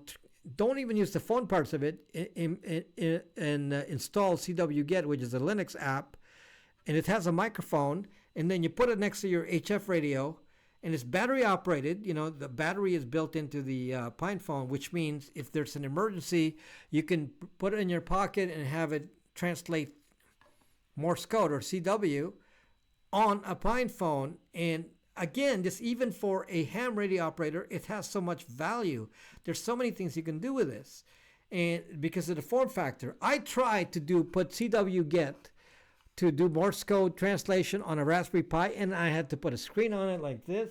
And I'm going to tell you, I couldn't see it in the sunlight. I was on my boat trying to do it, and I couldn't see anything. It was so bright. A PinePhone is just a normal phone, so you can actually touch screen and do all that. And it could just put it next to the radio, and then it could listen to the Morse code. Can you imagine what that would do for preppers in an emergency? So a PinePhone will be a nice prepper tool if you know how to do that. So anyway, I'm thinking that you actually cannot lose on a PinePhone. I can't imagine how you could lose with it just because it competes with a Raspberry Pi. Now, the PinePhone got some bad press, apparently. Someone from Ars Technica wrote some incorrect, false statements about the PinePhone and said that the PinePhone has proprietary blobs. And kind of an idiotic thing for Ars Technica to say, because compared to what? This Ars Technica guy, what the Zach? You make an article criticizing a PinePhone. The PinePhone is no different than the effort of the Librem 5. They have the exact same kill switches, the exact same attempt at eliminating binary blobs or proprietary software on it. They have the same amount of proprietary software, which is on the Wi-Fi and the cell modem, and those are isolated devices. They're isolated by USB. So it's the same on the Librem 5. They're identical in those terms. So this Ars Technica guy made a statement to maybe it's a shill, because it's like why would you spread fake news like that? The PinePhone is the only criticism about a PinePhone is not a fast device. It's not fast. The camera is not the highest resolution either. So beyond that, the price is fine. It reflects what it is for the price. So which for value thing, it's very good value. So if you compare it to, let's say, to the Librem 5, the Librem 5 is close to $800 now. And if you get a Librem 5 for $800, you're getting a computer that's slightly faster than a PinePhone. It is not 4 times faster, slightly faster. The screen's the same. PinePhone is much thicker. I mean, the Librem 5 is much thicker. It's like this thick. The PinePhone actually looks like a real phone. And that's okay. The Librem 5 people are working on the software side, which I appreciate. So I bought both. I have an order on the Librem 5, but at least I'm going to get my PinePhone now. I'm days away from getting my PinePhone. Days away. I'm excited. It was shipped last week. So I'm shipped last week. So hopefully by next weekend I'm gonna get it. Secure phone on SIP is an illusion. As soon as you call is needed. And do they sell at Walmart? No. So the PinePhone is out of stock now. It's on pine64.org. So they'll probably put it on pre-order again sometime around March. So watch for the pre-order around March. So cameras on Librem are fine. The cameras on Librem are fine, but it's $800. So yeah. And software-wise, the Librem 5 is not yet completely running, but it's getting there. So anyway, I'm excited, with the choices. It doesn't matter what works. I paid for the money, to help them both, and obviously I can't afford like multiple Librem 5s, but I could probably get multiple PinePhones, because it's interesting, even just for development's sake, doing programming on something that's cheaper than a Raspberry Pi. So I'm excited, for other users of the PinePhone. So likely I will not get one PinePhone. Likely I will get a lot of them, and I might resell them to you and sell VPN routers on a PinePhone. So I'm excited. The PinePhone has the Wi-Fi, Bluetooth, and cellular on kill switches, but they can't be removed by the user, which disqualifies them from an FSF endorsement. Who does that cares? What is the FSF going to do? They're all mounted on USB. Donnie, they are USB on the USB bus. So the kill switches disconnects them from USB. So that's kind of a game. So FSF says, well, they're not removable. So then the Librem 5 has it removable, but so what? You can actually remove them from our Librem 5? Then what's the point of the switch? Did you get a Pine tablet to review? No, I did not. I should get a Pine tablet to review, or a Pine book, but I really haven't had time to talk to Pine64, because I don't have time to review them right now. But I would want to review a Pine book. So I like to review a Pine book. So I haven't reached out to Pine64 about it, because I don't have time right this moment to do it. So anyway, I have, I've talked to the people at Pine64, and the owner of Pine64 himself told me that the Wi-Fi and modem, and the Bluetooth is in the Wi-Fi, and the GNSS GPS is in the Wi-Fi. So it's really just two devices, Wi-Fi and modem, and both of them are attached to the board via USB bus. Now, how do you know this is true? Because the original A64 board, which this is based on, which they have had for a long time, had an external Wi-Fi, and it didn't have a modem. So the Wi-Fi was plugged in to the USB already on the original design of the A64 board. So it's already doing that. So they just hardwired it in to save space. It's the same circuitry as the original A64 board. It's the same. So guarantee that it's on the USB bus, because that's how it was on the original A64 board. This is just a repackaging of the original Pine 64 A64 board. So guaranteed that it's on a USB bus. Plus, the owner told me that directly. Are you getting an NBox? NBox is on. It doesn't work though, but it's on the Ubuntu Touch. NBox has so many bugs though, so I don't know. I don't need to run NBox. I have no need to run NBox. Does the PinePhone need a carrier or FCC approval? It does have FCC approval coming in February, I believe. They told me that they filed the FCC papers, and yeah, so they should be getting the FCC approval here around March. So that's it will be good with the FCC. Yeah, so that's the model that they're shipping to us now are labeled as engineering models, but the final version will have FCC approval, and that's already being processed. I already learned that from them. Thank you, Locutus of Borg. I appreciate it.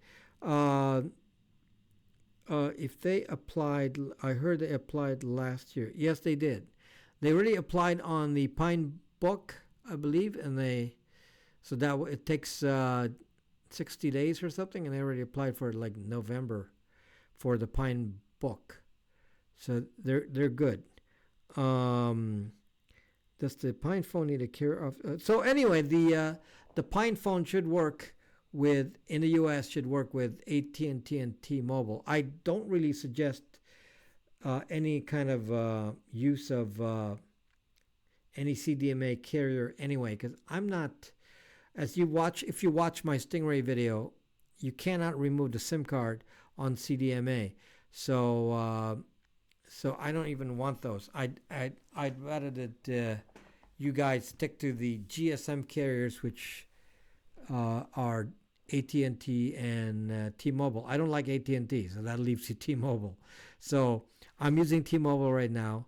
If the signal doesn't work for you with T-Mobile, then use AT&T, but I'd avoid Verizon. Okay, Sprint is owned by T-Mobile now, so in theory they're the same owner, but it's still CDMA. So been a hard night for DRAC. New Pinebooks have FCC sticks. Yeah, see, Josmo, just like I said, they applied for it, I think, in November or so, and yeah, they've been good to their word. So that's the. I saw the actual application on the FCC site. Does it work in Mexico? It's international, so it has so many bands. You can check the bands, and yeah, likely it will. Likely T-Mobile for the win. Okay, so yes. Is there any news on Librem 5? Librem 5 is on Chestnut right now, and I hear they fixed the phone. The phone is working now. Let's see. Did somebody say the ringer wasn't working yet? It vibrates, or that was a different phone. I'm trying to remember. That may be the Librem 5. That it vibrates but does not ring. Is that the one? I don't want to. If it's not true, then I don't want to say anything negative if it's not correct, but yeah, it's progressing. I don't think they solved the overheating problem yet, so that's in the works. And apparently, there's a circuitry problem with the micro SD card, so that you cannot write to the micro SD, you can only read, and that they're fixing that. And the Evergreen version looks like they probably have to redo the motherboard. There may be a circuitry problem in the design, and so that's why Baofeng is not banned. I have many Baofengs. I have, how many Baofengs do you want? How many Baofengs do I have? I guess Baofeng I have 2. So I have 2 Baofengs. They're banned? No. I have a license. I don't need to. I can use any radio device as long as I have a license. I have a general. Doesn't matter, Donnie. Does not matter. You just need you need to be licensed, not the device. I can make my own radio without an FCC license because I have a ham radio license. How much is this? Which one? Action. Which one are we talking about? Yeah, in case I read something late, you should make a complete sentence so I know the context. So, how much is what?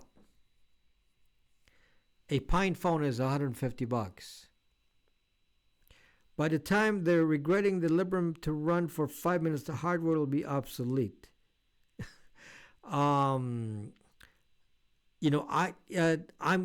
proud of them for working hard to get the software running, and the people on Ubuntu Touch, for example, are, they don't understand why the people at Purism had to start from scratch and make their own software when they could have used existing projects and just modify them. And they didn't do that. They rewrote everything from scratch, which adds to the problems and to the cost. And I can understand that, because from a marketing point of view, if you make it from scratch, then you come up with a better image. However, it means that they'll have problems and they're not helping each other. So the community is a little bit upset that you're not sharing resources and accomplishing something for Linux. It's like everyone is like each to his own, and that's what's happening here. Purism is kind of doing it on its own. It's that we don't really care about anybody else. We'll do it in our own way. In contrast, PinePhone says we don't do anything. You guys do all the work. And so at the moment there is much more work happening on the PinePhone. So that's the difference. So PinePhone is a good start, and Purism is a start. Todd is a horrible manager. Are Boost and Verizon bad options for prepaid service? Boost is not a Boost is one of these virtual networks that they're not actually a phone company, kind of like Ting and Mint. They're just a reseller, so we don't count them. So the actual only companies are Verizon, AT&T, T-Mobile, and Sprint. No, you don't want a blockchain phone. What payment methods do you offer for your VPN? I see 2 different versions of your VPN, and do offer 6 months or 3 months, or just I only offer 1 year. It's $89 a year for the VPN, and the Brax Wi-Fi router is $159, and this is can operate as a wired or Wi-Fi, and it's a one-shot purchase plus shipping. So the VPN is 12 months. It's $89 for 12 months, and it's if you don't want to pay by PayPal, which is the store has PayPal on rob.brax.me. If you don't want to pay by PayPal, you can arrange to pay by Amazon gift certificate is probably the best. Okay? So Amazon gift certificate, otherwise you have to mail in, which takes a while to mail in a money order or whatever. But the easiest way is to just do an Amazon gift certificate, which I'm happy to take. Okay? So Brax router, now I call it, instead of just saying Brax Wi-Fi, because this can be made to run in wired mode, no Wi-Fi. When this is running in wired mode, there's no Wi-Fi. What is the significance of swapping the baseband chip on the Librem 5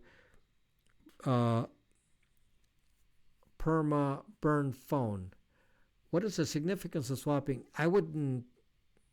Why would I swap a baseband chip on the Librem 5? Kind of an expensive way to do it. You're still on this kick on that, and I told you there's so much tracking on there. The IMEI is on the baseband modem. So in theory, if you have a stack of chips on the Librem 5, like let's say you have, you bought I think they're like $39 a piece. So let's say you have 10 different pluggable modems on the M2 slot on the Librem 5. Each one of them will have a different IMEI.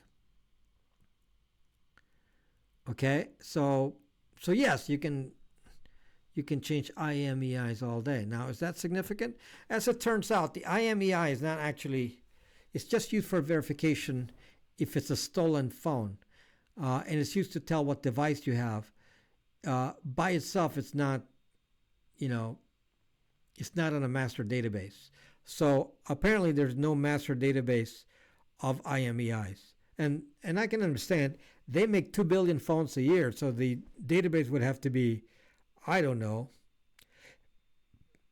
15 billion IMEIs or something. I mean, just by use phone, you have a different IMEI. Most of my phones are used now. My Nexus 5s, and I have many Nexus 5s, and they're used. So the IMEI doesn't matter because it doesn't do anything. So the IMEIs are kept on a block list if your phone is stolen, and the database is called EIR, Equipment Identity Register, and it's only on there if it's stolen. Otherwise, it's not on there. So in reality, then I'm not concerned so much about the IMEI as I'm off the SIM. Because people buy and sell phones all day. So they don't have a database of who owns the phone, because you could have sold your phone already. You could have had your phone for a year and sold it. So the IMEI, they don't know who has the IMEI now. I mean, we could be buying and selling phones all day. Do you have a mobile app for your VPN for Android? Nathan, this does not require an app, by the way. This is hardware. So this is just you attach this to a VPN, to Wi-Fi, or you can run this as Wi-Fi, in which case you do not need to have any special setup. But you can install the VPN using the OpenVPN software on Android, on iOS, on Linux, Windows, Mac. Those are all on the website. On Ubuntu Touch, they run on everything. So do you ship to CJOMS? Where is CJOMS? Where is CJOMS? I don't know what CJOMS is. The VPN doesn't have to be shipped. The VPN is just online purchase. The hardware for this, you can just buy your own Raspberry Pi wherever you are if you're not in the US. And then you can just buy the software from me or download it. So you also don't need to have that shipped if you buy your own Raspberry Pi. And all you need is a Raspberry Pi for 1 gigabyte. And then you need to add I don't have one here. You need to add a dongle for a gigabit Ethernet USB 3 adapter, and that's it. That makes it wired. Without that, it is Wi-Fi. So if you don't have the adapter, it's Wi-Fi. You add that in, it becomes wired. By the way, for those of you who haven't hit the like button on the video, I hope I'm giving you good information. And if you perhaps forget to hit the like button, that would be appreciated if you do hit it. And that encourages me to do this some more. So anyway, you know, how do I for your VPN via Amazon? You give me a gift certificate, Locutus of Borg. You buy a gift certificate. Once you buy the gift certificate, they give you a claim code number. You just simply give me the claim code, and you pass it to me on Braxme, and you say this is the claim code, and then I try the claim code, and it gets credit. Then I start shipping. That's it. Thank you, Doug. I'm not talking about the router. I'm not talking about the router, which was, oh, Nathan took that back. Okay. So anyway, yes, so the VPN service or the software for this, if you just want to buy the software and buy your own Raspberry Pi, is $99. So if you just, you can even download the software, you don't need to do anything, and burn your own SD card. Can't you make a bot to give yourself likes?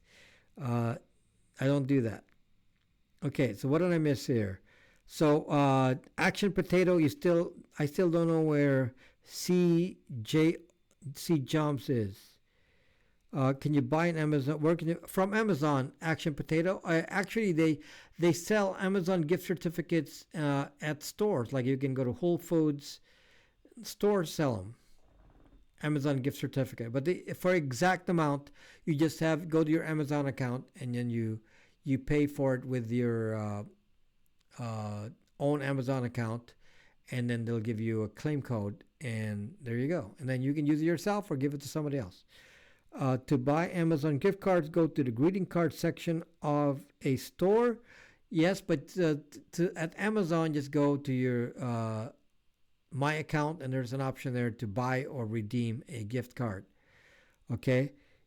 Is it in Wakanda? So wait a minute. I still don't have an answer as far as what C Jumps is. I'm talking about VPN service. So with Nathan, I'm not talking about hardware. I'm talking about the service itself. Yeah. So the software. So yeah. So you, like I said, the software for Android, it's all on bytesvpn.com. So if you go to that website, which I have noted on there, just go to bytesvpn.com and we'll give the instructions. All you have to do is download the app OpenVPN, which is the same app that all VPNs use. So, and some of them will repackage it, but it's the same software. So you will say, well, PIA has their own and it's called PIA. Yeah, right. It's the same. They just changed the front end on the OpenVPN open source project, which is what that is. So OpenVPN is the same. All VPN commercial servers use open source OpenVPN. 100% of us do.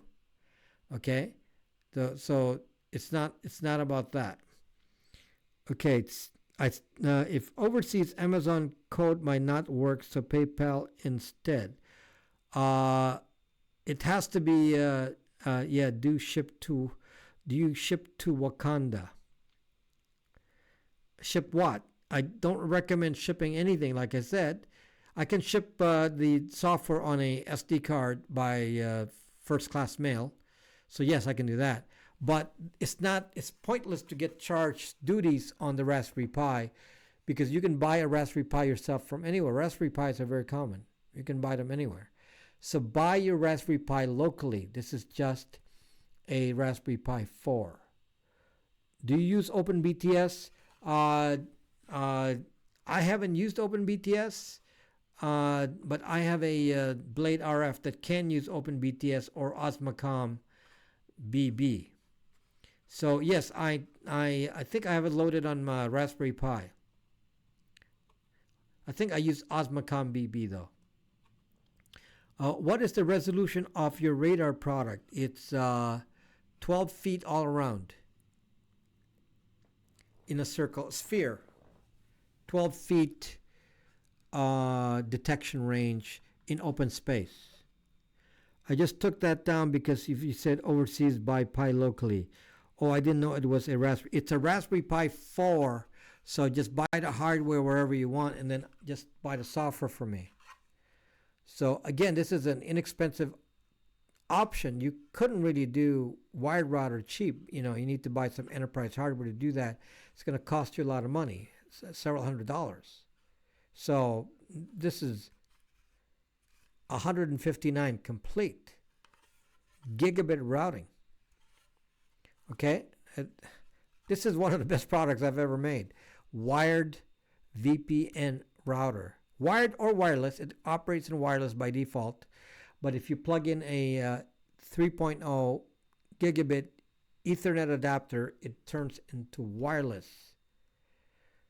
So, as an option, this is just amazingly inexpensive for doing what it does. This is not something that you can easily do in your home.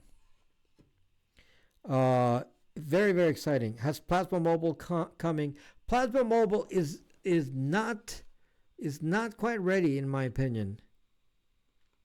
Plasma Mobile's not the one that's actually fairly advanced, surprisingly, because we never heard of it, is Loon OS. I looked at the interface for Loon OS and I said, wow, this looks like a finished phone. Loon OS has a beta. And there's a beta also for Sailfish OS. So the three options, there's a beta for Sailfish OS, Loon OS, and of course Ubuntu Touch. But some features of Ubuntu Touch are not running yet. How can we use the Brax router with PoE? You don't need PoE with this. This is not a product that requires PoE at all. PoE is expects that you're passing this. If you're installing this in some faraway place and you need a long extension cable, you might need PoE. This is actually plugged in right where your modem is, so this has no PoE application. I mean, you could put PoE on this, but what's the point? Making your own branded version of OpenVPN for your VPN. Nathan Owens, no, it doesn't. Most people do not. Most of my new users actually have started to ship to the hardware, so they don't need to spend much time with the OpenVPN.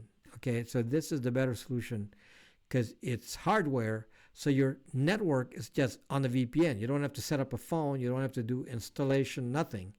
So the best solution is now the hardware one. This is really like simplifies your entire life because you don't have to tell your kids, hey kids, you have to be using a VPN. You don't have to tell them that.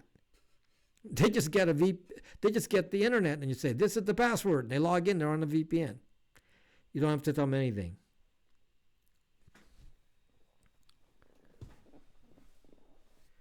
So thank you, Perverted Pencil. That whole case made in home, custom made, or it's just, yeah, I make this here. Yes, I have 3D printers, and these are made here. But you don't need my case. I mean, if you buy from me, you get the case, but you can get your own case. I mean, you can get a case with a fan for $10. So can you make a guide on your website on how to make it, please? Which one? Make what, Peter? This? No, you don't make this. You buy the software and there's nothing to make. I mean, it's there's nothing to make on this. You get the Raspberry Pi and plug it in. Insert the micro SD card and it's running. And there's just different cases you can buy, and some of them are just, they don't even have any screws. You just lay the Pi on it and close it. So, can I monitor my kids on the Pi? What 3D printer do I use? What are my brands of 3D printers? I use, goodness, what brands are these? The cheap one. Where to buy the software? From me, rob.brax.me. It's $99 for the software. And you can just download it. So you don't want to wait for shipping because it takes a while to ship internationally, for example. You can just download it. I'll give you the download link. rob.brax.me. Go to the Brax.me. It's in the description. Go to the Brax.me site, which is an open source platform. Find me there, Rob Braxman. And or if you don't want to do that, type in rob.brax.me and I will guide you automatically, and it will send me a message automatically. And then you log in to set up your account on Brax, and then you go to my profile, and then you'll see the store. Do you have any sales on your website? What does that mean? Do I have any sales on your website? Add heat sinks and fan, close the case, and add micro SD. I ship it. If you buy it from me, I stick the heat sinks on it for you. I mean, my goodness, it doesn't take a genius to figure it out. Trust me. There's a picture. So what did I miss here? What is the private way to set up a mailbox in the USA to hide our address from online merchants? Jellyfish, it is very expensive to do that, and it's very complicated. And typically what you have to do is a shipping service. Some people have done this. It's very expensive because what you have to do is do a shipping service. And you should be in a different state. So let's say I live in California. I don't think that's a secret. I live in California. I live in Los Angeles. So let's say I put a address as Arizona, and then what I can do is in Arizona I have a shipping service that says whatever you get in Arizona, ship it to me to California to your own mailbox here. So mailbox to mailbox, and then you pick it up from the mailbox. That's the only way to do that. Otherwise, no other thing works. It's kind of expensive to do, and it's very hard.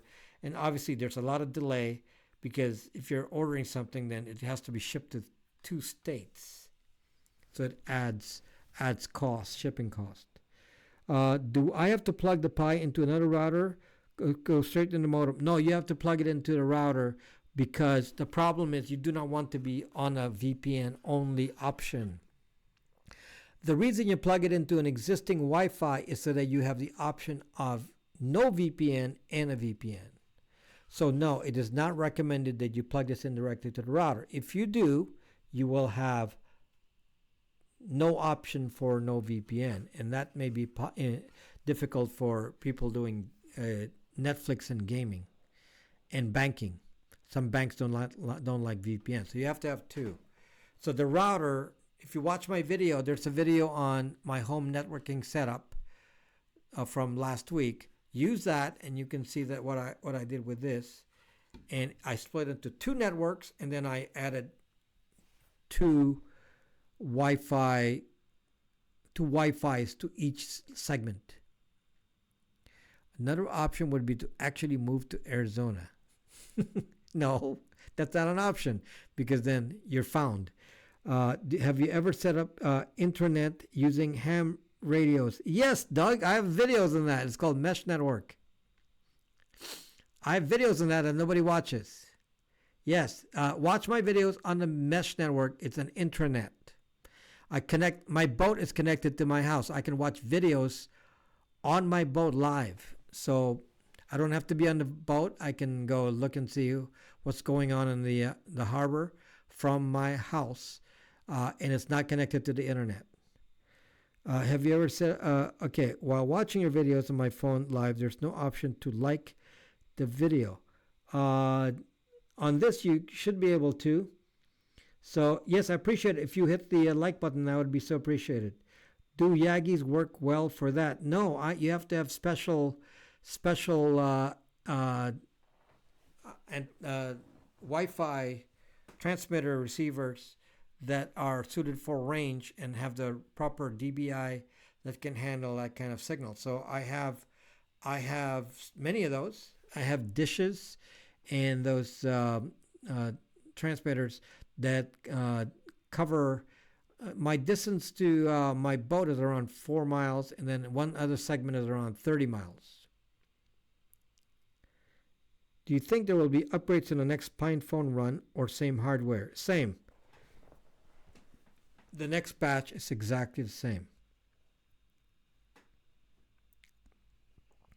Librem ain't looking a bit over an hour runtime or reading, not good. Both those can be improved, but can only be improved so much by software tweaks.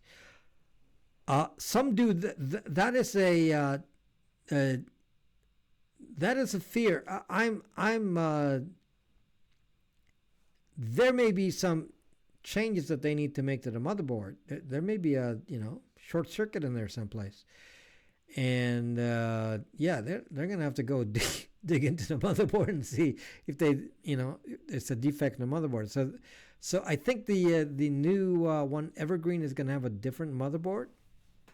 So hopefully by then they will have identified it.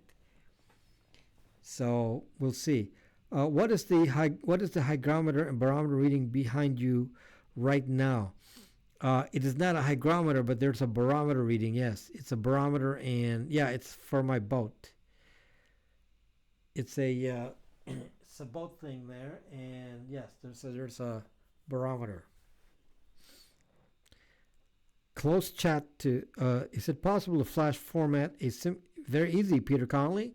You just, depending on what the operating system is, on Mac, on Linux, use Etcher, Balena Etcher is the name of the software. On a Windows device, it's Win32 Disk Manager, and that's it.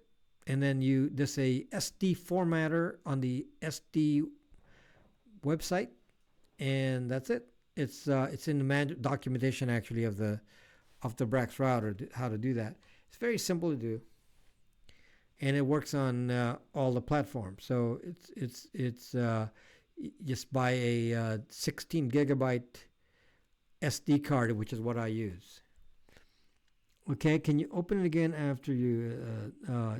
Okay, what am I missing here? How much is it to be a ham radio operator? How much? I don't know, $10. But it's a lot of study. You have to take a test. So I have a general license. So I am not one. If you're looking to hear me on LA radio, ham radio, and seeing if I'm on the airwaves doing CQ, you're not going to hear me because I don't really do that. My ham radio is more for research. I like to do more, RF stuff, like what I'm doing with some of my projects. I do a lot of RF and do mesh networks and things to do with Wi-Fi and tracking RF and doing OpenBTS and Osmocom BB and things like that. Radio related. Okay? So, hello, nerdy, you're like... been gone for months. My goodness, didn't see you for a long time.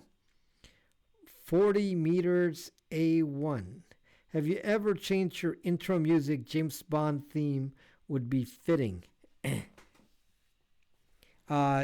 I would be demonetized if I had that. Can you please tell us again why you use Thunderbird as your email client and why you don't open up or respond to emails with Thunderbird? Locutus of Borg, it's in my email. I have several videos on it that relate to email hacking. That you should watch that. The issue is called a beacon attack, which I don't know why nobody talks about a beacon attack, because it's so easy to do and so well known, and everyone's trying to sell you something is doing a beacon attack on you.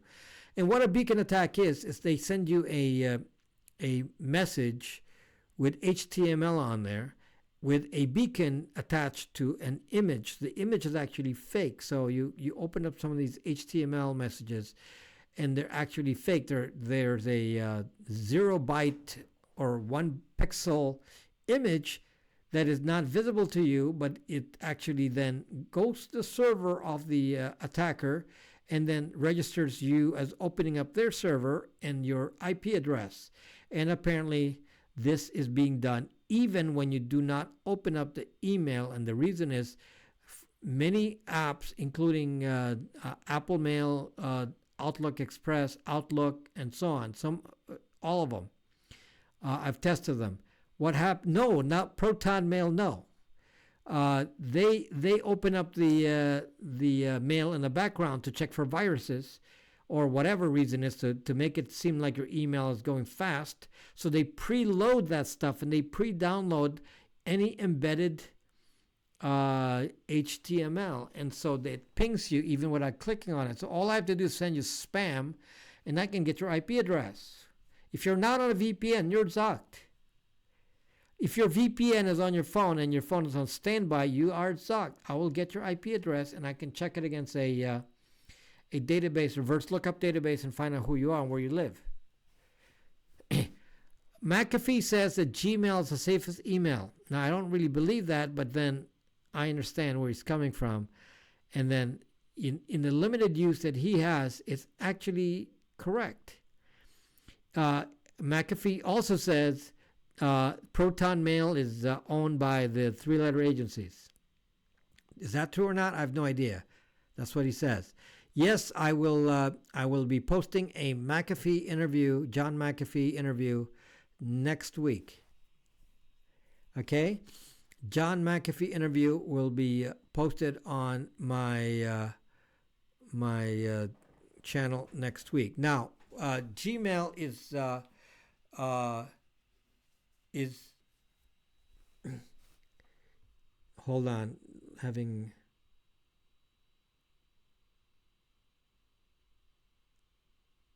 broadcasting issues here. Okay, see some dude. See you're quick to discount what's being said, and I don't do that. I think about what he said, and he said, "Why does he think Gmail's the safest?" Well, because he's being hunted. John McAfee's being hunted, so he's being hunted by three-letter agencies, and Gmail will not give your data to three-letter agencies, I believe, for 15 days. 15 days, he said. So if a three-letter agency wants to subpoena your records on Google Mail, it takes them 15 days to do it. And that's what McAfee's doing. That every time somebody says we're going to subpoena your Gmail, he just moves to another Gmail account, and that it is. Now, that alone is not sufficient, because the problem with Gmail is they read your mail. So if you don't know that they read your mail, then you're not understanding email.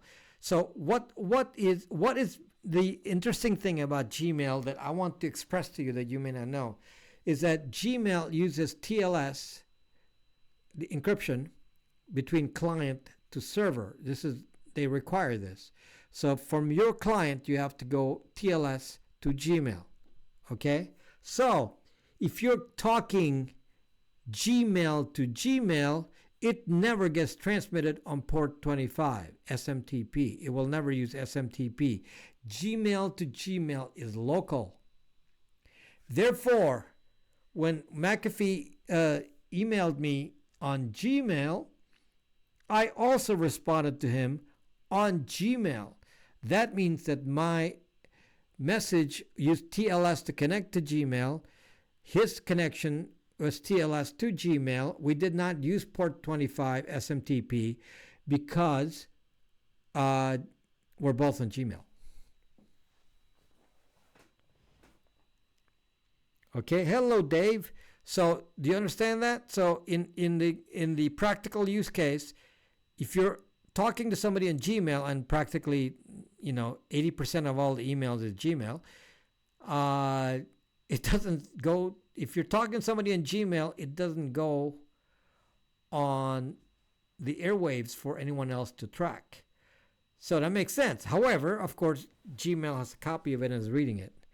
Now you have to say, is that important or not? Well, to McAfee, it's not, because his life is being threatened, and Google's not threatening his life, so he doesn't care about that. I do. I care about what Gmail reads about me. So in my case, I don't use email in such a way that it matters. I make sure I do not respond to email. I don't have any conversations on email.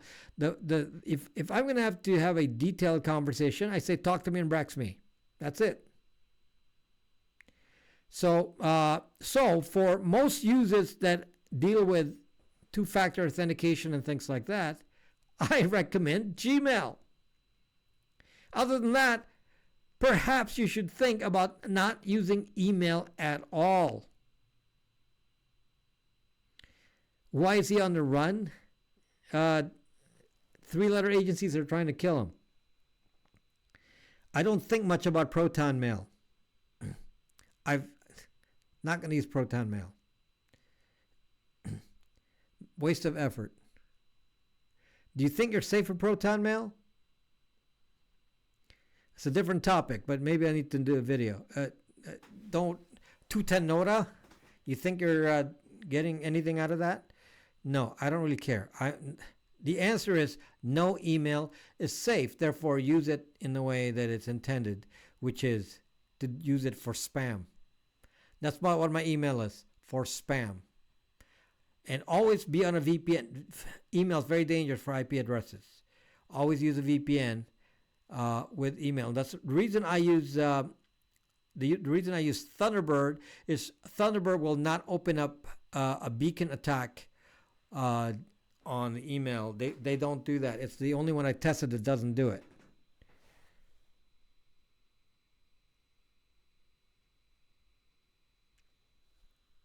Well, sorry, Nerdy, I'm interviewing McAfee. He's going to be on my channel. And I'll be interviewing him and broadcasting it here. Well, video next week. Okay? Sorry about that, Nerdy. Not everyone likes him. Is Morse code more secure than Gmail? In some ways, yes. Action potato, because aside from the fact that very few people actually listen to the Morse code, the other issue is that Morse code has a limited range. So, okay, you don't have to watch that video, Nerdy. You can skip that video. But yes, McAfee is going to be on this channel. And hopefully I have very interesting cybersecurity kind of questions for him. Fire signals are the only secure communication. What's better though, Kaspersky or McAfee? Doug, do not use an antivirus. I don't use an antivirus. I have Windows Defender default running on Windows. I don't have anything else on any other computer. Okay, and I'm a cybersecurity guy. So what do you think about that?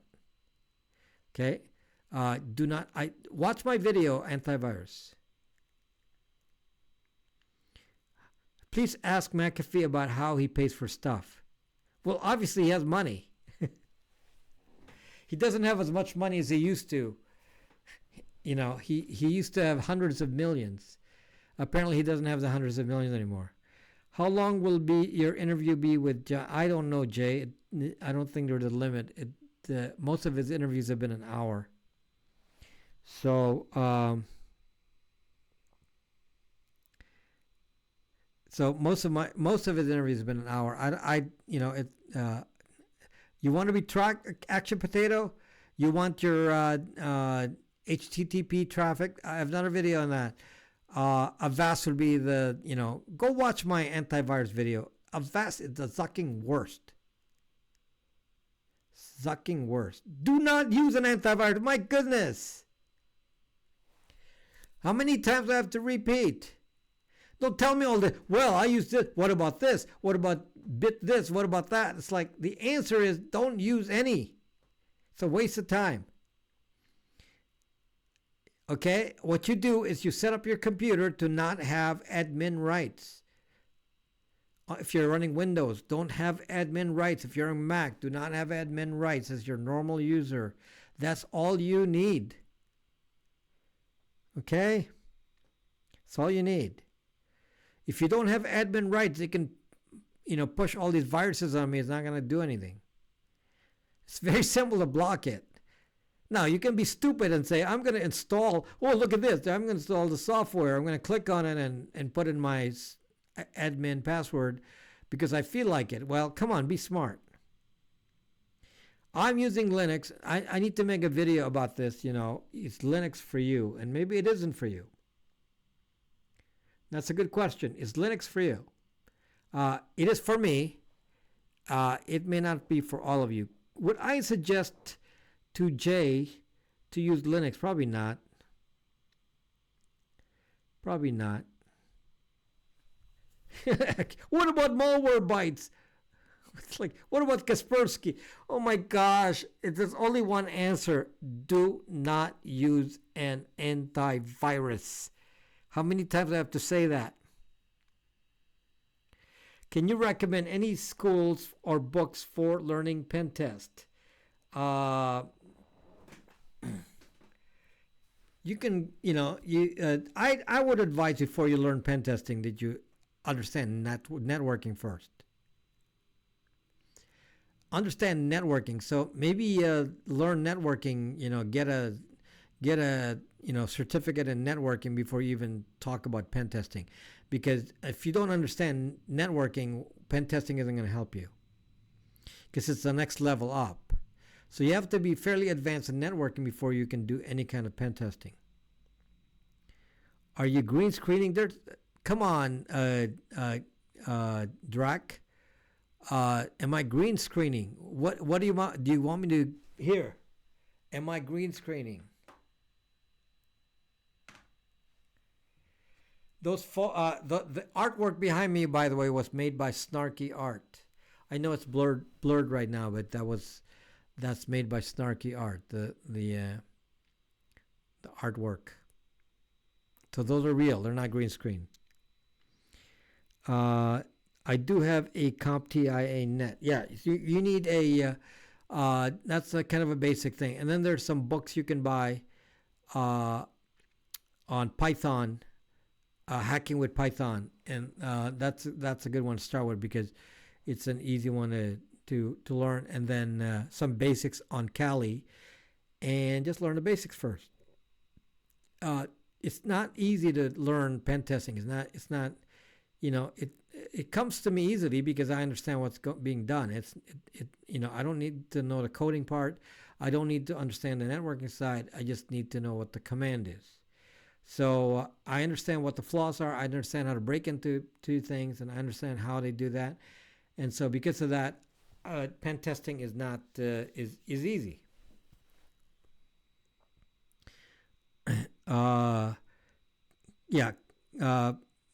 So not Parrot, Crime Stoppers. Parrot is for yourself. Kali Linux is for pen testers. What is the best mobile Android web browser? Don't use Android. That's your best solution. What kind of question is that? How about if you're running Android? How about switching to Lineage OS and don't put Google Apps on there? Okay, that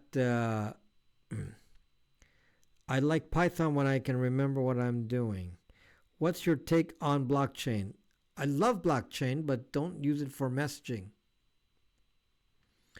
I love blockchain for cryptocurrency, but don't use it for anything else. Kali and Black Arch is for script kiddies. You can be a script kiddie doing Kali, but I write my own code. I don't even use Kali. I just write my own software to do hacks. So I have one.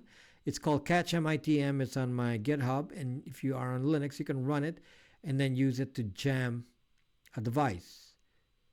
So jamming is what Kali can do. So a lot of the stuff that Kali does is on that software, and what Nmap and Kali.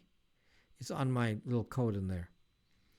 Okay, you know what this could be fun if you want to have fun. Some of you take that program that I wrote. It's made for Linux, and go to Starbucks and use it there. Could be interesting. Start jamming them. Go look at that pretty girl in the corner and say, she's really intent on working on her YouTube video or her blog on her Mac, and then you jam. You jam the device, and you're zucked. So, Nmap, Crime Stopper. Zenmap is the GUI. The base is Nmap. Can McAfee sail while maintaining stealth? McAfee flies a helicopter. I don't do that. He flies a helicopter. I don't fly a helicopter. So anyway, so yeah, so nerdy does not like me to talk about McAfee, but yes, I'm interviewing McAfee, and there's a lot to learn from him from a cybersecurity point of view. You might say, but I don't like McAfee antivirus. He hasn't been with McAfee antivirus in 20 plus years. So what does Zuck mean? Oh my gosh, Zuckerberg. He zucks you all day. Why don't you go to Urban Dictionary and search for what the Zuck? Jammers are illegal. Why are you talking about jammers are illegal? Hacking is illegal too. Why are they trying to kill him? Don't ask me. I don't know. They tried to murder him too a few times. He obviously has some secrets. Do I know what it is? No. Am I involved with that? No. I have no idea. So that's not really my deal. My deal is to learn about what he knows and how he can pass his knowledge. If there's something that I don't know, I want to know it. He has inside information in things that I don't have inside information to. Okay, so anyway, if you go to Urban Dictionary and look for the word "what the zuck" or the phrase "what the zuck," it's actually credited to me. So if you're asking, where did zuck thing come from, there you go. What the zuck? For 5 years, I've been talking about what the zuck. Okay, so Zuck wears knee pads. Okay, can we trust GoDaddy with our data? No, I don't use GoZucking The message is ask. Why would ask him be blocked?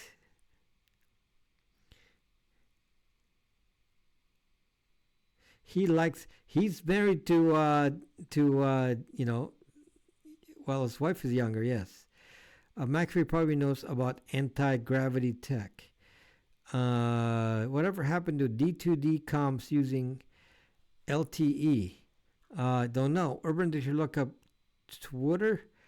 Maybe he's making a new antenna.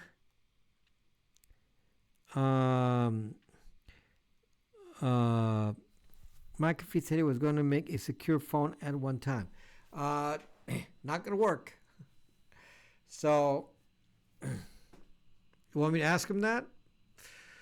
So anyway, if you haven't hit the like button on my broadcast, so many of you may be watching and you didn't feel like hitting the like button or just forgot.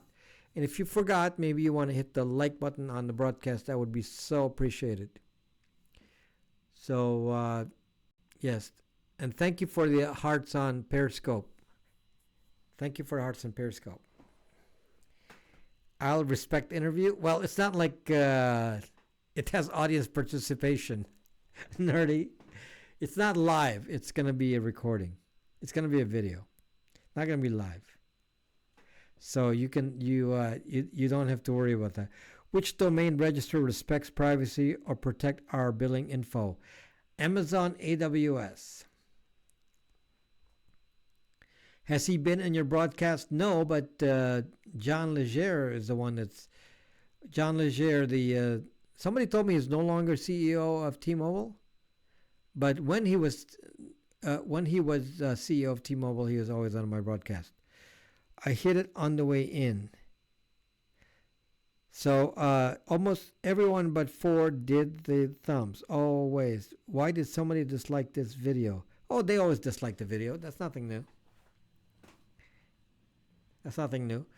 I'd like to see McAfee Braxman Linux phone collaboration. Yeah, you can't heckle him, Nerdy, because he's it's not live. So yes, no, there's more than 62 or 70 people in here.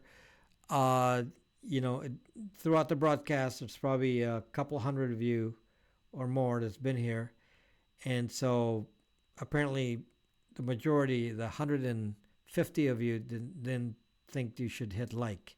So, John not leaving T-Mobile till May. Okay, so John Leger is frequently found in my broadcast on Periscope, not on YouTube. He's on this. He was on this broadcast just a couple weeks ago. I would never heckle just Mac Daddy. Okay, watch the YouTube AI go crazy. Dundee. It didn't do anything. Crime Stoppers. It should have blocked it right there. What software should I use on VMware for Blade RF? The best thing to do on Blade RF is command line. You can just run Linux and run command line code to actually do stuff right direct to Blade RF. I want to do more on Blade RF, and somebody says, "Oh, jamming." Yeah, I could try some jamming. And by the way, somebody said, "Well, jamming is illegal." Not on my own network. So I made my app to jam on your own network. So if you use it on Starbucks, that's your problem. But nobody's sophisticated enough to figure out it's you. But on my own network, I can jam anyone I want. It's hard to do much of anything when you're running for your life. Please do more on if you want to, Peter Conley, if people like it. I do things that people like. If people don't watch the video, then I don't do it. The problem is a lot of my ham radio stuff don't get a lot of watch time, and so that's the reason I don't do that. Most of the people want to hear about phones, so that's one of the reasons I'm very phone heavy in this channel, because that's what people want to follow me for. So yes, I have some specific knowledge about phones that I pass on here, especially phone cybersecurity, and so I'm passing that knowledge to you. So hopefully you like it. I have a Patreon. It's on my description. I would really appreciate it if you support my channel through Patreon and give any amount you want that you like. I really appreciate it. I think the amounts there are like 5,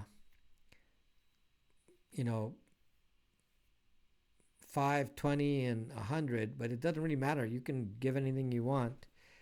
And if you want to give $2 a month, $5 a month, $10 a month, they're all appreciated. So it's in my description on every video. It says support me on Patreon, and it's really important because I don't really make much of a living doing this, and please support the channel and buy my products too. If more of you buy my products, then obviously this channel will survive, because I can't survive just from views and advertising. There's many of you know you don't make much money from YouTube advertising.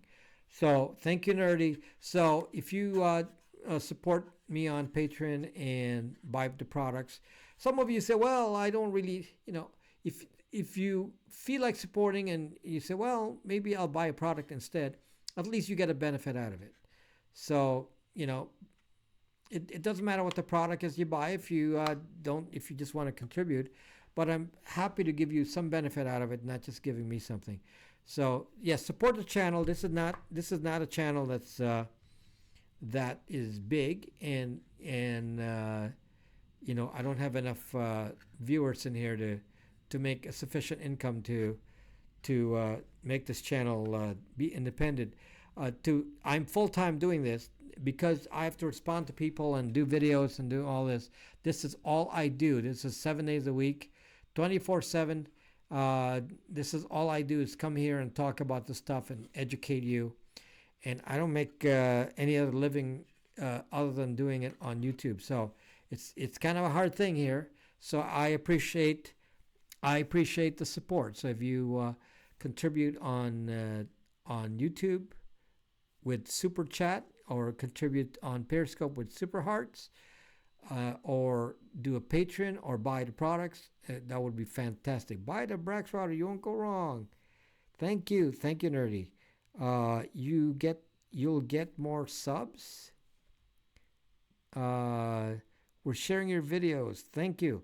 Yeah, so share it on other platforms if you are on Reddit. Reddit seems to be a good place for. I'm not on Reddit, so if you're on Reddit and you share my videos there, if you're on YouTube and you share my videos there, I'm sorry, Facebook.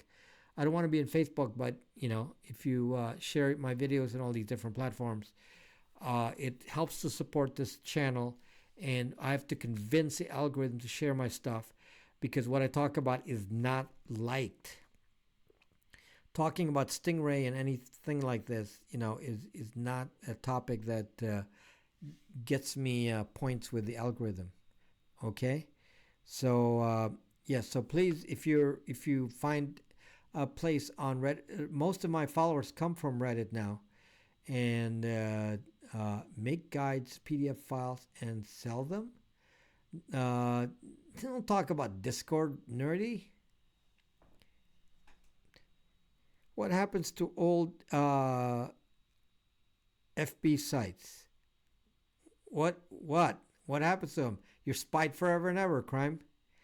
More sailing videos. I did a sailing video. Nobody watched it, so guess no more sailing videos.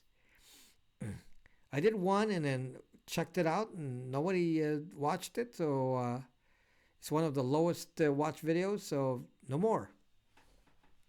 I only make what people like. Thank you, Nerdy. Yeah. So you what? Crime Stoppers. Not sure what the. By the way, if you're watching on Periscope, this is on YouTube here. So all the action's on YouTube. So all the nobody's leaving comments on Periscope because everyone's on YouTube. Crime Stoppers. What happens to old FB sites? Are you talking about my sites? I don't have FB sites. Centerboard or keel? Me? Oh, sailing? No, I have a 10 meter sailboat. Centerboard or keel? I don't know. It's the boat is 13,000 pounds. I think it needs a keel for 13,000 pounds. Yeah, my boat is 13,000 pounds. You can find it on Brax.me. Rob.Brax.me has a picture of my boat. I have to check out your ham radio vids. I don't have much because it wasn't very popular. Yes, the sailing video, but what's interesting, Josmo, is what I did on the mesh networking. So I did some mesh networking stuff with on the videos.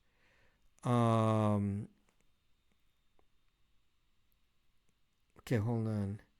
I use Discord. And why do you want to talk about Discord? Talk about Brax.me instead. Brax.me is open source. How many passengers? What kind of question is that? I've had 50 people on it. I mean, not doing much, but yeah, But for a normal trip, typically when I go sailing in the ocean, I shoot for about 8 to 10 people, to have enough crew. In a race, I'd like to have 8 people at least for a race. For pleasure cruise, 2. Internet over shortwave. Why shortwave? Internet over microwave. 50, what the zuck? 50 is, we watch fireworks, so we're on motor. And everyone's on the side, there's not much room to walk around, obviously. I had to go to Discord for a second. More than one boat? How big is 10 meters? My boat is 10 meters. Rob.Brax.me has a picture of it. I even did a video. Watch the video. There's a boat video. In the prepper, it's my bug out vehicle. It's in my video, bug out. Maybe you and Larry Ellison can go sailing sometime. Have you seen Larry Ellison's boat? His boat is in our marina, and he owns one of the marinas in the marina, and his boat's always there, and it's it's like 200 and I don't know 260 feet sailboat. How many millions is that? What is that? 50 million 50 million sailboat? Maybe you and so Larry Ellison's boat is right there. I passed by it and shown it on many videos. 32? Where's your math here, Josmo? 10 meters is not 32. Are you on Prepper Forum? No, I'm not on any forum. I don't go on any part of the internet other than Braxme and YouTube and Twitter and just where I broadcast. I don't do any other social media. So you're not going to find me elsewhere. One boat equals captain. More than one boat equals Commodore. I am a Commodore. Yes. Yes, I am a Commodore.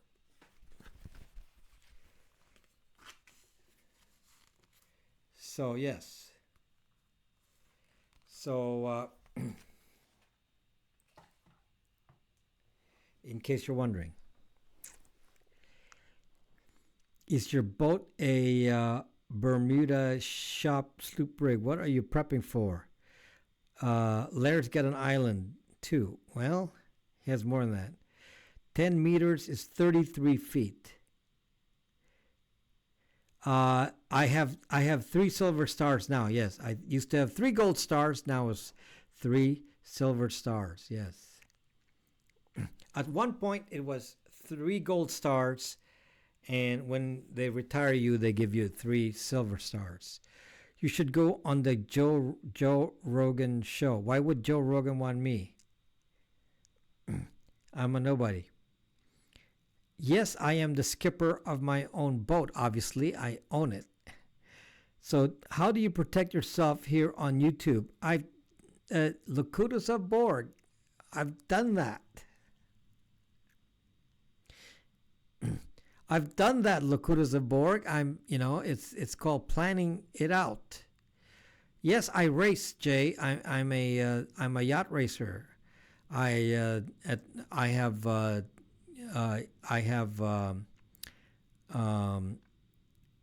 what do you call that?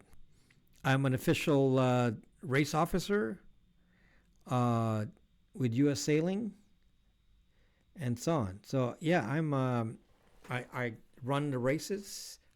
I haven't done that recently, but before, and I was in charge of a lot of stuff, and that's also why I'm a Commodore.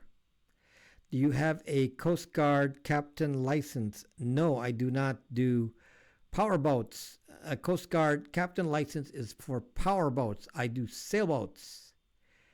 So I don't need a captain license. I don't need a license. Do you need boat insurance for a boat? Yes.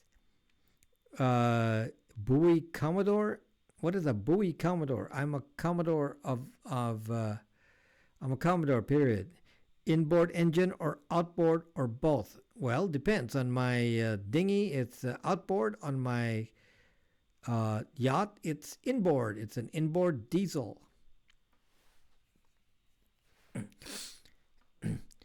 Yes, it's a big inboard diesel on my boat. Yes. What do you think is the biggest vulnerability the U.S. faces? Wow.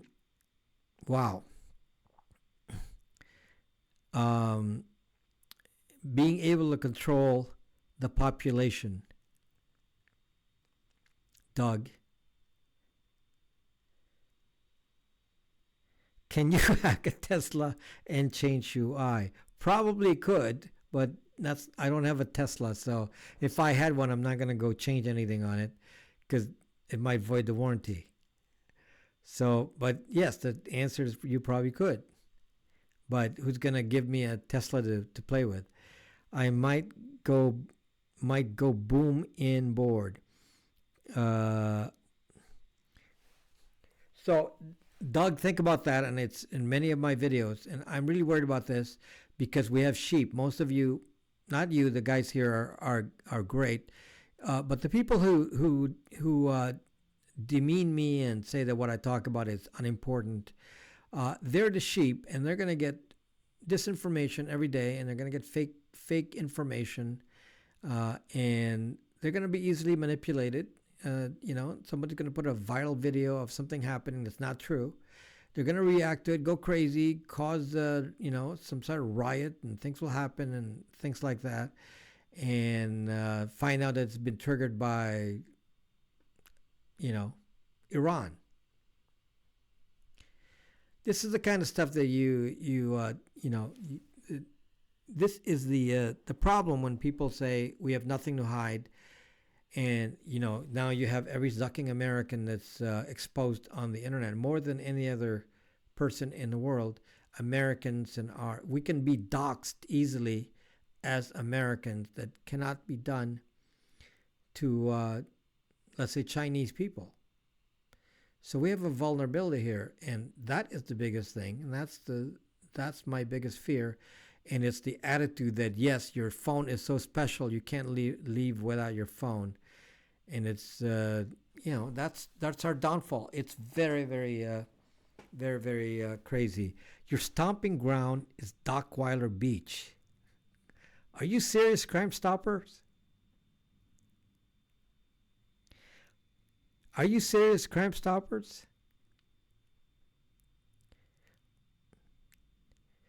So, my boat is in Marina del Rey, of course. You don't want to mess with Rob. Hyperion sewage treatment stacks. So, Crime Stoppers, my boat is in the marina. Well, when you say LA, it's the biggest marina here, so that's not too much of a stretch. I have so many videos of the marina. How can we defeat stylography on the internet? Word choice, style, pattern recognition. Disinformation, jellyfish.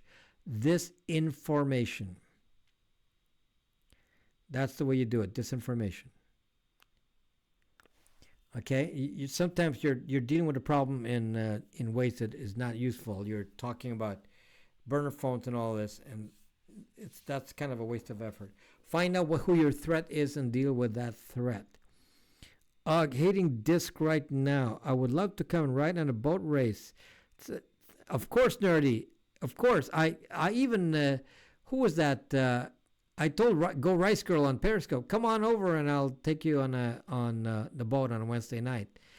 And then she didn't do it. And then she said, well, I'm ready to do it now. Well, the season is over, so we only do it in the summer. So have you sailed to Hawaii? No, but I don't have that kind of time to sail to Hawaii. But I've sailed up and down the coast in races. Thank you, Doug. Surf's up, Crime Stoppers. Okay. So anyway,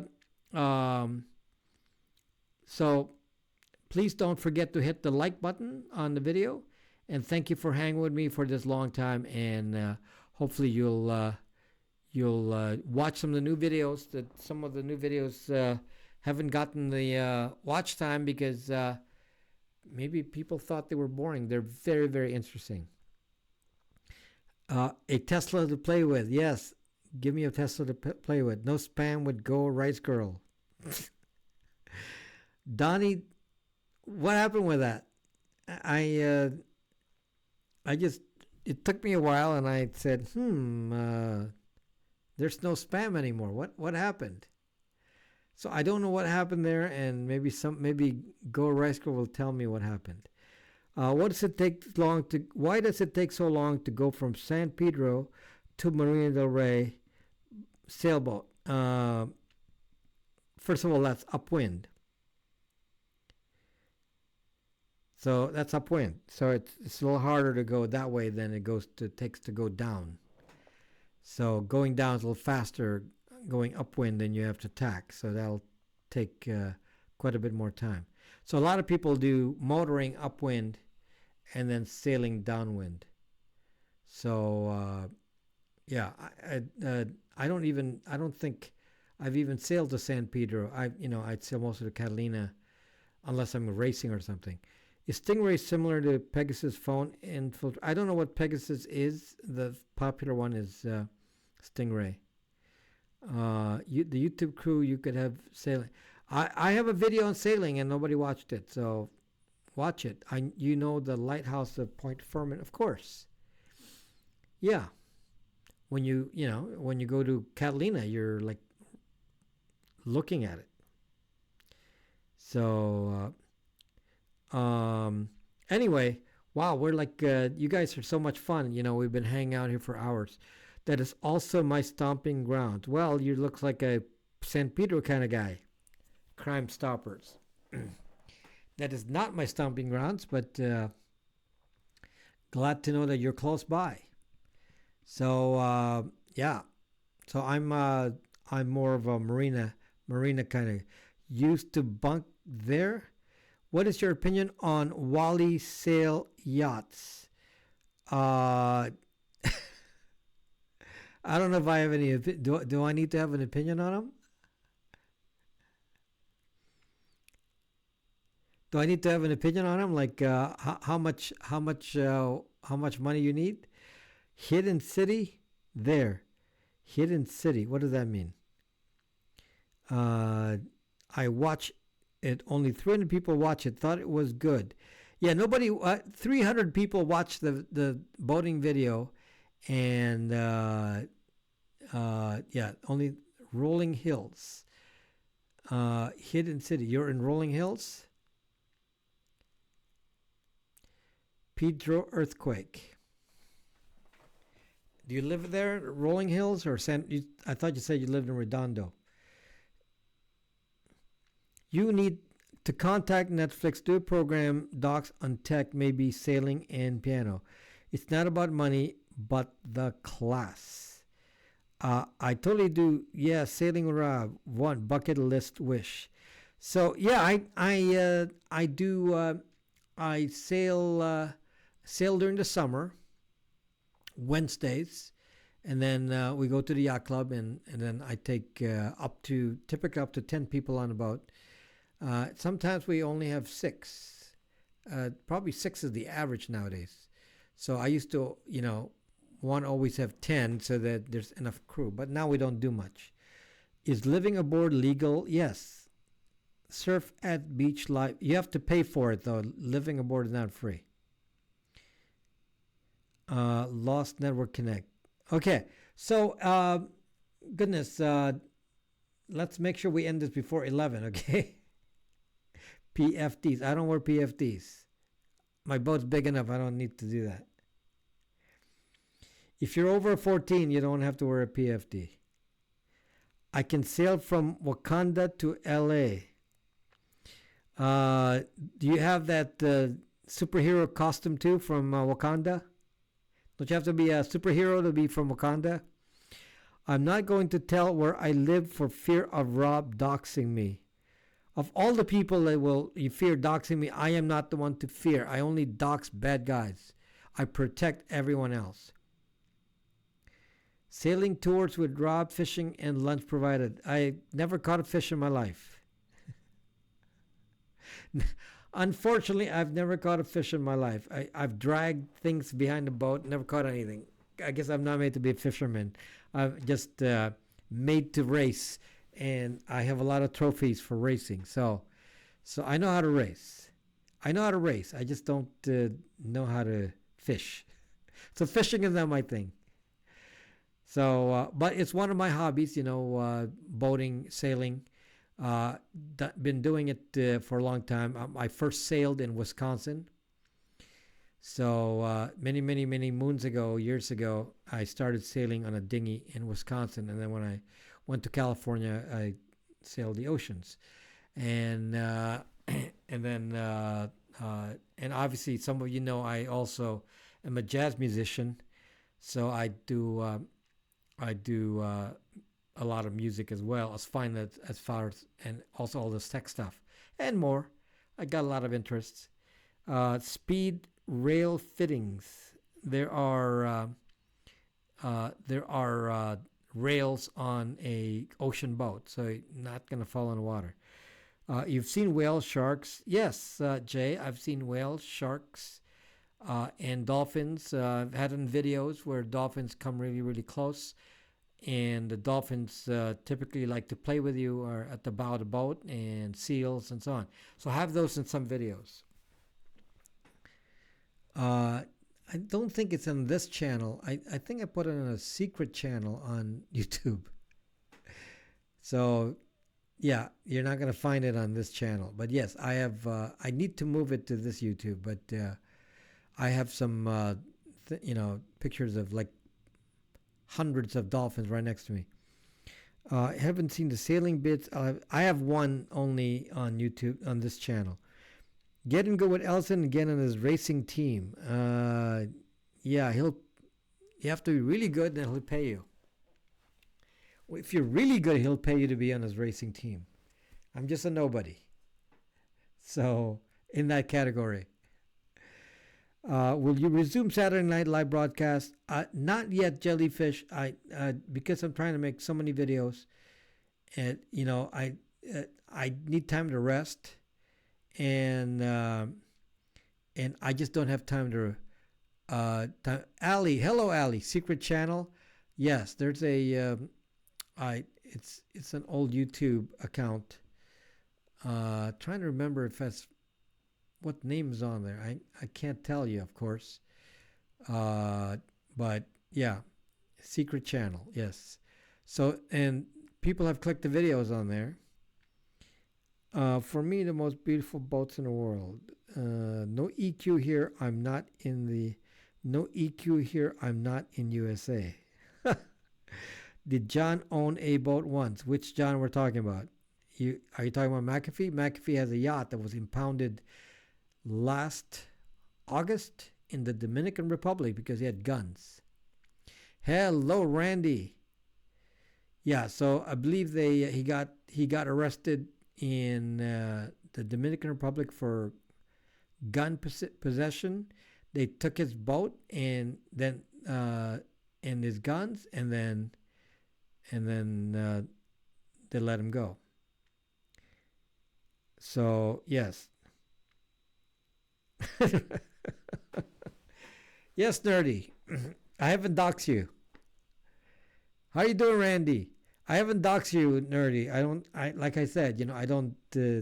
I'm here to protect people. Doxing is not something you do for a few minutes. Are you friends with McAfee? I'm interviewing McAfee, and it'll be in a video next week. So I do have an interview with John McAfee, and it will be on YouTube. So that's planned for next week's video. So I hope it goes well. Okay, so are we? Do I know him? Not really, no. So I'll be an interviewer, but do I know him? I know of him. I've followed him for a long time, but I don't know him personally. So, of course, you know him as well as I do. I know him from his public face. So, what he thinks in private, I don't have any idea. Do you need a sack butt, whatever that means, crime stoppers? I don't know what that means. So, who has an interesting life? John McAfee? Yeah, he. I don't know if I want to be running my whole life. That's tough. What will you ask of McAfee during the interview? Jellyfish, ask me what you think I should ask, and I'll think about if I should ask him that. I want us to learn about, 3-letter agencies. Did I have McAfee on my computer ever? Yes, a long time ago. Maybe 10 years ago. VLC always crashing. It could be your media that's the problem. The problem is the codec. Maybe you download a new codec. If you're running Linux, maybe the codec is not the right codec. Maybe you need to examine a codec. So anyway, please, you're a trombone player, Crime Stoppers. Please hit the like button on the YouTube channel, and thank you for the hearts on Periscope. And please hit that like button so we convince the AI that Intel sold it. It's been sold again. So Intel bought McAfee and then sold it. Is McAfee a person or an antivirus? John McAfee invented the McAfee antivirus. Secret channel, trombone, low brass. I did do a gig. I hope it sounds okay, but I did a gig. It was kind of dark, and it's on Periscope, on my Periscope account, where I played piano last week. So it's kind of a pro gig, and I think I was, I was out of my league. I was out of my league. So the guy playing the sax is obviously, very, very good. Ask McAfee if he'd go to Russia and team up with Snowden as a really dope running from the government team. He is in Russia. So don't assume he didn't already talk to Snowden. He as of he claimed he was in the Black Sea. So he was already in Russia. So I don't know. I'm not intent on asking more personal questions that will reveal things that he may not want to reveal. I'm more interested in what he can talk about, which is the stuff that we can learn from. If we can learn from it, that would be fantastic. Okay, I have high respect for him, his knowledge. I don't always agree with some of what he says, but he has different threats than me, so I understand, the difference in attitude. Like, he doesn't mind Google, he doesn't mind Twitter. Different threat. He's concerned about his life. That's not my concern. My concern is to not get these companies to know what we're up to. Okay, so anyway, John. He claimed today that he was in Munich. If you can believe that, he claimed he was in Munich today. He claimed he was in the Black Sea yesterday. Then at what point he claimed he was in Estonia the week before. And then he said he was swimming in the Black Sea. Then he was swimming in the Baltic Sea. So you tell me. You tell me. Anyway, thank you for watching, my friends. And again, hit the like button if you feel like it on the video. That would be so appreciated. And I will